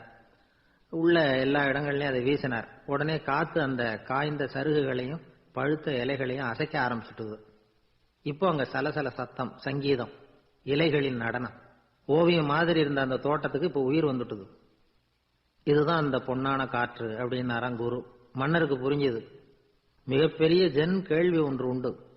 உம்மான் அப்படிங்கிற ஒரு பெரிய குருவை பார்த்து துறவி ஒருத்தர் கேட்டாராம், இலைகள் எல்லாம் கீழே விழுந்து மரங்கள் மொட்டையாக இருக்கும் பொழுது என்ன நடக்கும்? இதுதான் கேள்வி. இதுக்கு உம்மான் சொன்ன பதில் பொன்னான காற்று, தி கோல்டன் விண்ட் அப்படின்னாராம். இதுக்கு என்ன விளக்கம்னா, உன்னுடைய எண்ணங்கள் எல்லாம் உன்னுடைய மனசிலிருந்து கீழே விழுந்து உனது உள்ளுணர்வானது மொட்டையாக நிற்கும் நிலைதான் அது. உனது வேர்களின் அருகில் காற்று வீசுகிறது. எல்லா எண்ணங்களும் உன்னிலிருந்து வெகு தூரத்துக்கு புரண்டு கொண்டே சென்று விடுகிறது. நீ அவற்றை கடந்து விட்டால் நீ அவைகளுக்கெல்லாம் மேலெழுந்து கீழே பார்ப்பவனைப் போல நிற்க ஆரம்பித்து விடுவாய். அதுதான் தியானம் என்பது அப்படின்னு சொல்றாங்க. தியானம்ங்கிறது எண்ணத்துக்கு எதிரானது இல்லை, தியானம்ங்கிறது எண்ணங்களை கடந்து செல்வதுதான். அதுக்கப்புறம் நாம பொன்னிற காற்றுல ஆட ஆரம்பிச்சிருவோம். இதுதான் பெரியவர்கள் சொல்றது. என்கிட்ட ஒருத்தர் தோட்டம் அமைக்கணும்னு யோசனை கேட்டு வந்தார். எல்லாம் சொல்லி கொடுத்தேன். செடிகள்லாம் செழிப்பா வளரணும்னா வேர் காயாம பாத்துக்குங்க, தினமும் தண்ணி விடுங்க அப்படின்னு சொல்லி அனுப்பி வச்சேன். 1 மாசம் கழிச்சு ஒரு தோட்டத்தை பாக்கிறதுக்காக போனேன். போய் பார்த்தா எல்லா செடியும் வாடி கிடக்குது. என்னங்க இப்படி பண்ணிவிட்டீங்கன்னு. நீங்க சொன்னபடிதான் செஞ்சேன்னார். என்ன செஞ்சீங்கன்னு கேட்டேன். வேறு காயாம பார்த்து சொன்னீங்க, தினமும் ஒரு தடவை எல்லா செடியையும் ஒவ்வொன்னா புடுங்கி பார்த்து வேறு காயாம இருக்கா அப்படின்னு பார்த்துட்டு அதுக்கப்புறம் தண்ணி பாய்ச்சனே, அவ்வளவுதான் அப்படின்னார். ஒரு நல்ல நகைச்சுவை எப்படி இருக்கணும், இதுக்கு ஒவ்வொருத்தர் ஒவ்வொரு மாதிரியான விளக்கத்தை கொடுத்துருக்குறாங்க. ஆனா கலைவாணர் NS கிருஷ்ணன் கொடுக்கிற விளக்கம் என்ன தெரியுமா? நகைச்சுவைங்கிறது அடுத்தவங்களுக்கு துன்பம் கொடுக்காம இருக்கணும், அடுத்தவங்க மனசை புண்படுத்தக்கூடாது, அதுதான் சிறந்த நகைச்சுவை அப்படிங்கிறார். அதுக்கு அவர் உதாரணமும் கொடுக்கிறார். ஒரு ஏரி ஓரமா 2 பசங்க நடந்து போயிட்டு இருக்கிறாங்க. அதுல ஒருத்தன் பணக்கார வீட்டு பையன், இன்னொருத்தன் ஏழை. இவங்க 2 பேரும் போயிட்டு இருக்கிறாங்க. வழியில ஒரு இடத்துல ஒரு ஜோடி செருப்பு இவங்க கண்ணுல படுது. ஒரு விவசாயி அந்த செருப்பை அங்க விட்டுட்டு பக்கத்துல இருந்த ஏரியில கை காலை கழுவிட்டு இருக்கிறார். உடனே அந்த பணக்கார பையனுக்கு ஒரு ஐடியா. அவன் சொன்னானா, டேய் இப்போ ஒரு வேடிக்கை செய்யலாம், அந்த செருப்பு 2ஐயும் தூக்கி எட்டத்துல வீசி எரிஞ்சிருவோம். அந்த ஆள் பார்த்துட்டு செருப்பை தேடி அல்லாடுவான், அங்கேயும் இங்கேயும் ஓடுவான், திரு திருன்னு முழிப்பான். அதை பார்த்து நாம ரசிக்கலாம், நல்ல தமாஷா இருக்கும் அப்படின்னு இருக்கான். இப்படி சொல்லிவிட்டு அந்த செருப்புகளை தூக்கத்துக்கு போனானா. கொஞ்சம் பொறு அப்படின்னானா அந்த ஏழை பையன். ஏன்னு கேட்டிருக்கான் அவன். இப்போ அந்த ஏழை பையன் சொன்னானா, நீ சொல்றது ஒன்றும் வேடிக்கை கிடையாது, உன்னோட செருப்பு தொலைஞ்சா உன் அப்பா உடனே உனக்கு வேற செருப்பு வாங்கி கொடுத்துருவார். ஆனா அந்த ஆளுக்கு இந்த செருப்பு தொலைஞ்சதுன்னா வேற புதுசா வாங்கறதுக்கு வாயையும் வயத்தையும் கட்டி பணத்தை சேர்க்க வேண்டியிருக்கும். அதனால நான் ஒரு வேடிக்கை சொல்றேன், அது மாதிரி செய், அது இன்னமும் தமாஷா இருக்கும் அப்படின்னு நானா. எப்படி அது சொல்லுன்னு இருக்கான் அவன். செருப்பு ரெண்டும் அது இருக்கிற இடத்துலயே இருக்கட்டும். உன் சட்டப்பையிலிருந்து ஒரே ஒரு ரூபாய் நாணயத்தை எடு, அதை அந்த செருப்பு மேல அதோட குதிகால் பகுதியில வச்சுட்டு நாம 2 பேரும் அந்த மரத்துக்கு பின்னாடி ஓடி போய் மறைஞ்சு நின்னுக்குவோம். அப்புறம் பாரு வேடிக்கைய அப்படின்னா. அதே மாதிரி 1 ரூபா காசு செருப்பு மேல வச்சுட்டு இவங்க 2 பேரும் மறைஞ்சு நின்னுக்கிட்டாங்க. கொஞ்ச நேரத்துல அந்த விவசாயி வந்தார். காலில் உள்ள மண்ணை தட்டிவிட்டு செருப்பை மாட்டுறதுக்காக போனார். அங்க இருந்த காசு கண்ணுல போட்டுட்டுது. அவருக்கு ஆச்சரியமா போச்சு. அதை கையில எடுத்து பாக்குறார். 4 பக்கமும் திரும்பி திரும்பி பாக்குறார், யார் இதை வச்சிருப்பான்னு. கடைசியில ஆகாயத்தை பாக்குறார். ஆண்டவா, இது உன்னோட கருணை தான். நீ தான் யாரோ புண்ணியவான் மனசுல தர்மம் பண்ற எண்ணத்தை உண்டாக்கி இருக்கிற. அந்த புண்ணியவான் நல்லா இருக்கணும் அப்படின்னு வாழ்த்தி அந்த காசை கண்ணுல ஒத்திக்கிட்டாராம். மறைஞ்சிருந்து பார்த்துக்கிட்டு இருந்த ஏழை பையன் இப்படி சொன்னான், பாத்தியா, உன்னை புண்ணியவான்னு வாழ்த்திக்கிட்டு போறார் அந்த ஆள். அவருக்கும் சந்தோஷம், அதை பார்த்து நமக்கும் சந்தோஷம். உனக்கு 1 ரூபாங்கிறது ஒரு பெரிய விஷயம் இல்லை, ஆனா அதனால நமக்கு கிடைச்சிருக்கிற மகிழ்ச்சி ரொம்ப உயர்வானது அப்படின்னு நானா. வேடிக்கையும் கிண்டலும் இது மாதிரி அடுத்தவங்களுக்கு இடைஞ்சலா இல்லாம இருக்கணும் அப்படிங்கிறார் கலைவாணர். ஆனா பாருங்க, அவருக்கே இடைஞ்சலா வர்ற விஷயங்களை கூட அவர் வேடிக்கையா தான் எடுத்துக்கிட்டாராம். ஒரு தடவை ஒருத்தர் கலைவாணர்கிட்ட வந்து, ஐயா என் குழந்தை செத்து போச்சு அப்படின்னு சொல்லி அழுதாராம். உடனே இவர் அவருக்கு 100 ரூபாய் பணத்தை கொடுத்து, இந்தாங்க அடக்கம் செய்யுங்க அப்படின்னு சொல்லி அனுப்பி வச்சாராம். 1 வருஷம் கழிச்சு மறுபடியும் அதே ஆள் வந்திருக்கார். இவர் மறந்துருப்பாருங்கிற நினைப்புல, அண்ணே என் குழந்தை இறந்து போச்சுண்ணே அப்படின்னாராம். இவர் மறுபடியும் 100 ரூபாய் கொடுத்து ஆறுதல் சொல்லி அனுப்பி வச்சாராம். 7-8 மாசம் கழிச்சு மறுபடியும் அதே ஆள் வந்திருக்கார். அவர் வாயை திறக்கிறதுக்கு முன்னாடியே இவர் 100 ரூபாய் அவர் கையில வச்சு, போன 2 தடவை தான் குழந்தை செத்து போச்சு, இந்த தடவையாவது அதை சாகாம காப்பாத்தி விடு அப்படின்னு சொல்லி அனுப்பி வச்சாராம். அதுக்கப்புறம் அந்த ஆள் வர்றதே இல்லையா. ஒரு ஊர்ல ஒரு கோயில் இருந்தது, ரொம்ப பழைய கோயில். உள்ள போறதுக்கே பயமா இருக்கும், எந்த நேரத்துல இடிஞ்சு விழுந்துருமோ அப்படிங்கிற பயம். அப்படி இருந்ததுனால யாரும் துணிஞ்சு சாமி கும்பிடுறதுக்கு அங்க போறதில்லை. கோயிலுக்கு வர்ற கூட்டம் கொஞ்சம் கொஞ்சமா குறைய ஆரம்பிச்சுட்டுது. கோயில் நிர்வாகிகள் எல்லாரும் கூடி உட்காந்து பேசினாங்க. என்ன பண்ணலாம்னு யோசனை பண்ணாங்க. எந்த இடம் மோசமா இருக்கோ அந்த இடத்த பழுது பார்த்தாங்க. அங்க எங்க வர்ணத்தை பூசி கொஞ்சம் அழகுபடுத்தி பார்த்தாங்க. ஏதோ இந்த ஊர்ல கோயில்னு ஒண்ணு இருக்கு, அது மக்களுக்கு தெரியணும் அப்படிங்கிறதுக்காகத்தான் இப்படி எல்லாம் பண்ணாங்க. இருந்தாலும் கோவில் இருக்கிற நிலைமை மக்களுக்கு தெரியும், அதனால அங்க வர்றது குறைச்சிக்கிட்டாங்க அவங்க. ஒரு கட்டத்துல யாருமே வர்றதில்லை, நிலைமை அந்த அளவுக்கு ஆயிட்டுது. மறுபடியும் கோவில் நிர்வாகிகள் கூட்டம் நடந்தது. இந்த கூட்டம் கூட கோயிலுக்கு உள்ள நடக்கல, இடிஞ்சு விழுந்துருமோங்கிற பயம். அதனால வெளியில தான் உட்காந்து கூட்டத்தை நடத்தினாங்க. ஏன்னா உள்ள போறதுக்கு அவங்களுக்கும் துணிச்சல் கிடையாது, எந்த நேரமும் விழுந்துரும் போல இருந்தது அது. அது வழியா போறவங்க கூட வேகமா அந்த இடத்தை கடந்து போக ஆரம்பிச்சுட்டாங்க. கோவில் நிர்வாகிகள் வெளியில உட்காந்து கூட்டம் போட்டாங்க இல்லையா, அந்த கூட்டத்துல 4 தீர்மானங்களை நிறைவேற்றினாங்க. அது என்ன 4 தீர்மானம்னா, முதல் தீர்மானம், இந்த கோவிலை இடிப்பது அப்படிங்கிற முடிவை இந்த கமிட்டி மிகவும் வருத்தத்துடன் ஏற்றுக்கொள்ளுகிறது அப்படின்னு நிறைவேற்றினாங்க.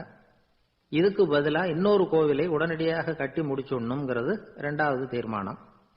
3வது தீர்மானம் என்ன தெரியுமா, பழைய கோவிலின் கதவுகள், அதிலிருந்து பிரிச்சு எடுக்கிற செங்கல், இதையே புது கோவில் கட்டுவதற்கு பயன்படுத்திக் கொள்ள வேண்டியது.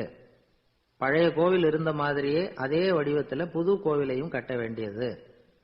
பழைய கோவிலின் அஸ்திவாரத்தை அப்படியே வச்சுக்கிட்டு அதுக்கு மேல நாம கோயிலை கட்டிக்க வேண்டியது. இதுதான் 3வது தீர்மானம். இதையும் கமிட்டி முழு மனசோட ஏத்துக்கிட்டது. இது வரைக்கும் சரி. இப்ப அந்த கமிட்டி 4வதா ஒரு முக்கியமான தீர்மானத்தை கொண்டுகிட்டு வந்து அதையும் ஏகமனதா நிறைவேற்றி விட்டது. அது என்ன தீர்மானம்னா, புதிய கோவில் கட்டி முடிக்கிற வரைக்கும் பழைய கோவிலை இடிக்கிறதில்லை அப்படிங்கிற தீர்மானம். எப்படி இருக்குது பாருங்க இது. பழசை இடிக்காத வரையில அதே இடத்துல புதுசா எப்படி கட்ட முடியும்? பல விஷயங்கள்ல நாம நடந்துகிற முறையும் இப்படிதான் இருக்குதான். வாழ்க்கையில முன்னேறணும்னு ஆசைப்படுவோம், அதே நேரத்துல அந்த முன்னேற்றத்துக்கு எது தடையா இருக்கோ அதை விட்டு விடுறதுக்கும் மனசு வராது. வெளிநாட்டில் ஒரு பெரிய விருந்து நடந்துகிட்டு இருந்துதான். எல்லாரும் மது கோப்பையும் கையுமா அலைஞ்சுக்கிட்டு இருக்கிறாங்க. ஒருத்தர் மட்டும் கையில எதுவும் இல்லாம ரொம்ப நல்ல பிள்ளையா சாதுவா ஒரு ஓரமா தனியா உட்கார்ந்துருக்கிறார். அவர்கிட்ட நெருங்கி வாங்க மது சாப்பிடலாம் அப்படின்னு கூப்பிட்டாங்களாம். என்ன வற்புறுத்தாதீங்க, நான் என் மனசுக்குள்ள உறுதியா தீர்மானம் பண்ணிவிட்டேன் அப்படின்னாராம். என்ன தீர்மானம் பண்ணிருக்கீங்க அப்படின்னு கேட்டிருக்காங்க. ஏற்கனவே முழு போதையில் இருக்கும் பொழுது மறுபடியும் மது கோப்பையை தொடறதில்லை அப்படின்னு தீர்மானம் பண்ணிருக்கேன் அப்படின்னாராம். ஒரு ஊர்ல ஒரு பெரியவர் இருந்தார். ஒரு நாள் அவரை தேடி ஒருத்தர் வந்தார். ஐயா, நான் கடவுளை பரிபூர்ணமா நம்புறேன் அப்படின்னார். சரி, அந்த நம்பிக்கை உனக்கு எப்படி வந்ததுன்னு கேட்டார் இவர். அவர் சொல்ல ஆரம்பிச்சார். ஐயா, எனக்கு கல்யாணம் ஆகி 10 வருஷம் ஆச்சு, ஆனாலும் குழந்தை பாக்கியம் இல்லை. அதுக்கு என்ன காரணமா இருக்கும்னு நான் யோசனை பண்ணிட்டு இருந்தப்போ நண்பர் ஒருத்தர் ஒரு ஆலோசனை சொன்னார். உனக்கு மதப்பற்று இல்லை, எந்த கடவுளையுமே நம்ப மாட்டேங்கிற, அதுதான் காரணம். கடவுளை நம்பு, உனக்கு குழந்தை பாக்கியம் கிடைக்கும் அப்படின்னார். அவர் அப்படி சொன்னாரே தவிர எனக்கு சந்தேகம்தான். இருந்தாலும் அவர் சொன்னபடியும் நடந்துதான் பார்ப்போமே அப்படின்னு முடிவு பண்ணேன். கடவுளை நம்ப ஆரம்பிச்சேன். அந்த வருஷமே அழகான ஆண் குழந்தை பிறந்தது. எல்லாம் இறைவன் அருள் அப்படின்னார். இவர் இப்படி சொன்னதை கேட்டதும் இந்த பெரியவர் சொன்னார், நீ சொல்றதெல்லாம் சரிதான், இருந்தாலும் இந்த காலத்துல எந்த ஒரு காரியமா இருந்தாலும் அதை சோதனை செஞ்சு பார்த்துட்டு தான் ஒரு முடிவுக்கு வந்து சேர முடியும். அறிவுபூர்வமான முடிவு அதுவாக தான் இருக்கும். அறிவியல் சோதனைகள் அப்படித்தான். ஒரு குறிப்பிட்ட விஷயத்தை பத்தி எத்தனை தடவை சோதனை பண்ணாலும் ஒரே முடிவு தான் கிடைக்கணும், அதுதான் சரியா இருக்கும். அதனால இப்ப மறுபடியும் ஒரு சோதனைன்னார். என்ன செய்யணும் அப்படின்னு கேட்டார் இவர். கடவுள்கிட்ட ஒரு பெண் குழந்தை வேணும்னு கேளு.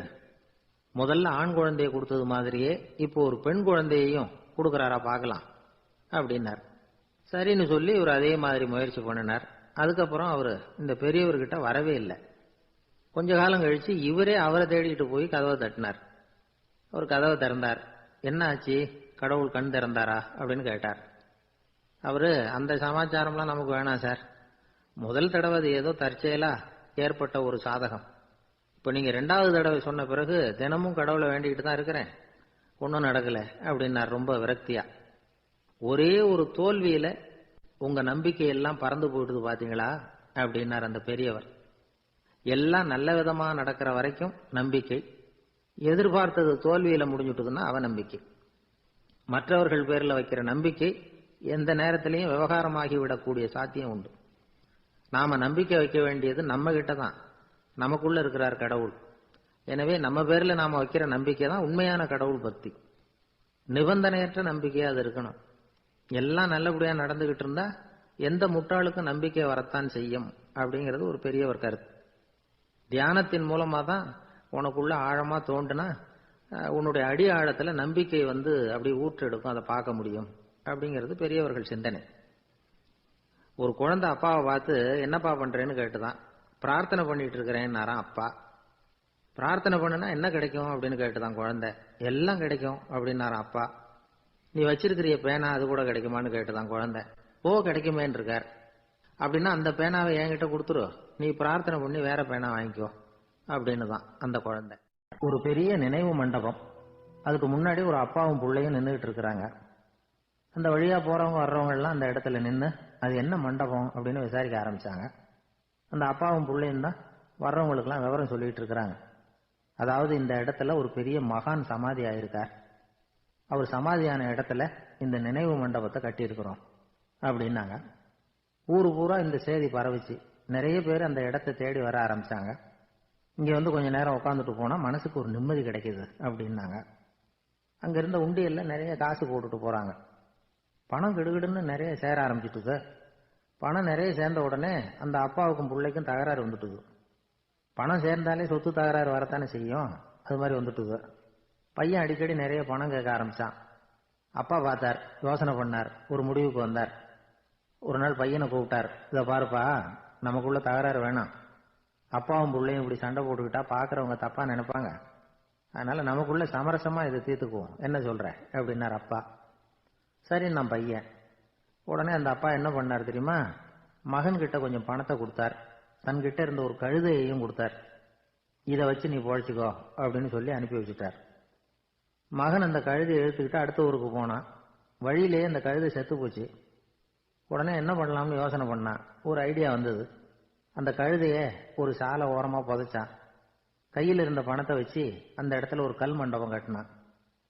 அந்த வழியா 2 பேர் வந்தாங்க. இது என்ன மண்டபம்னு விசாரிச்சாங்க. இந்த இடத்துல ஒரு பெரிய மகான் சமாதி ஆயிருக்கிறார் அப்படின்னா. இந்த செய்தி ஊர் பூரா பரவ ஆரம்பிச்சுட்டுது. நிறைய பேர் வந்து போக ஆரம்பிச்சாங்க. இங்க வந்தா மனசுக்கு ஒரு பெரிய நிம்மதி கிடைக்குது அப்படின்னு வேற சொல்ல ஆரம்பிச்சாங்க. வர வர கூட்டம் அதிகமா வர ஆரம்பிச்சுட்டுது. உண்டியல்ல பணம் நிறைய சேர்ந்துட்டுது. நகையெல்லாம் கூட கழட்டி காணிக்கையா போட ஆரம்பிச்சுட்டாங்க. அப்பாவை விட மகன் பெரிய ஆளாயிட்டான். இதை கேள்விப்பட்டார் அப்பா. பையனை பார்த்துட்டு வரலாம்னு ஒரு நாள் புறப்பட்டு வந்தார். பையன் ஓஹோன்னு இருக்கிறான். பங்களா, காரு எல்லாம் வந்துட்டுது. எப்படிடா இந்த அளவுக்கு ஆனே அப்படின்னு விசாரிச்சார். அப்பா, எல்லாம் உங்க ஆசீர்வாதம் தான். நீங்க கொடுத்த மூலதனத்தை வச்சுதான் இவ்வளவும் சம்பாதிச்சேன் அப்படின்னு நான் பையன். அது எப்படிறான்னு விசாரிச்சார். அப்பா, நீங்க ஒரு கழுதை குட்டியும் கொஞ்சம் பணமும் என்கிட்ட கொடுத்து அனுப்பி வச்சிங்க. அதை எடுத்துக்கிட்டு வந்தேன். வர்ற வழியில் அந்த கழுதை செத்து போச்சு. உடனே யோசனை பண்ணேன். அந்த கழுதையை இந்த இடத்துல புதைச்சேன். கையில் இருந்த பணத்தை வச்சு மண்டபம் கட்டினேன்.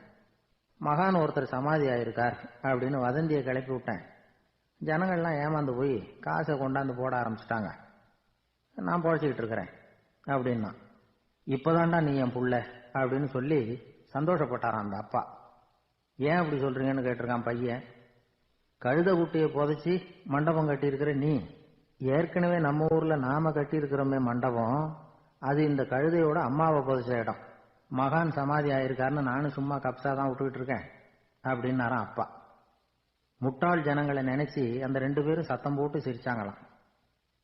மனுஷன் ஏமாத்துறது ரொம்ப சுலபம். என் கூட படிச்ச ஒருத்தன் திடீர்னு ஒரு நாள் எல்லாருக்கும் அருள் வாக்கு சொல்ல ஆரம்பிச்சுட்டான். அவன் ஒரு ஆபீஸ்லயும் வேலை பார்க்கறான். ஆபீஸ்ல உள்ளவங்க எல்லாம் அவங்ககிட்ட வந்து அருள் வாக்கு கேட்கறது வழக்கம். ஒரு நாள் நான் அவன் முன்னாடி போய் உட்காந்து பேசிக்கிட்டு இருந்தேன்.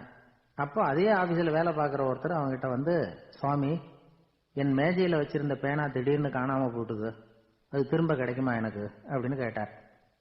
இவன் கண்ணை உருட்டி பார்த்துட்டு, அது உனக்கு கிடைக்காது, புதுசா வேற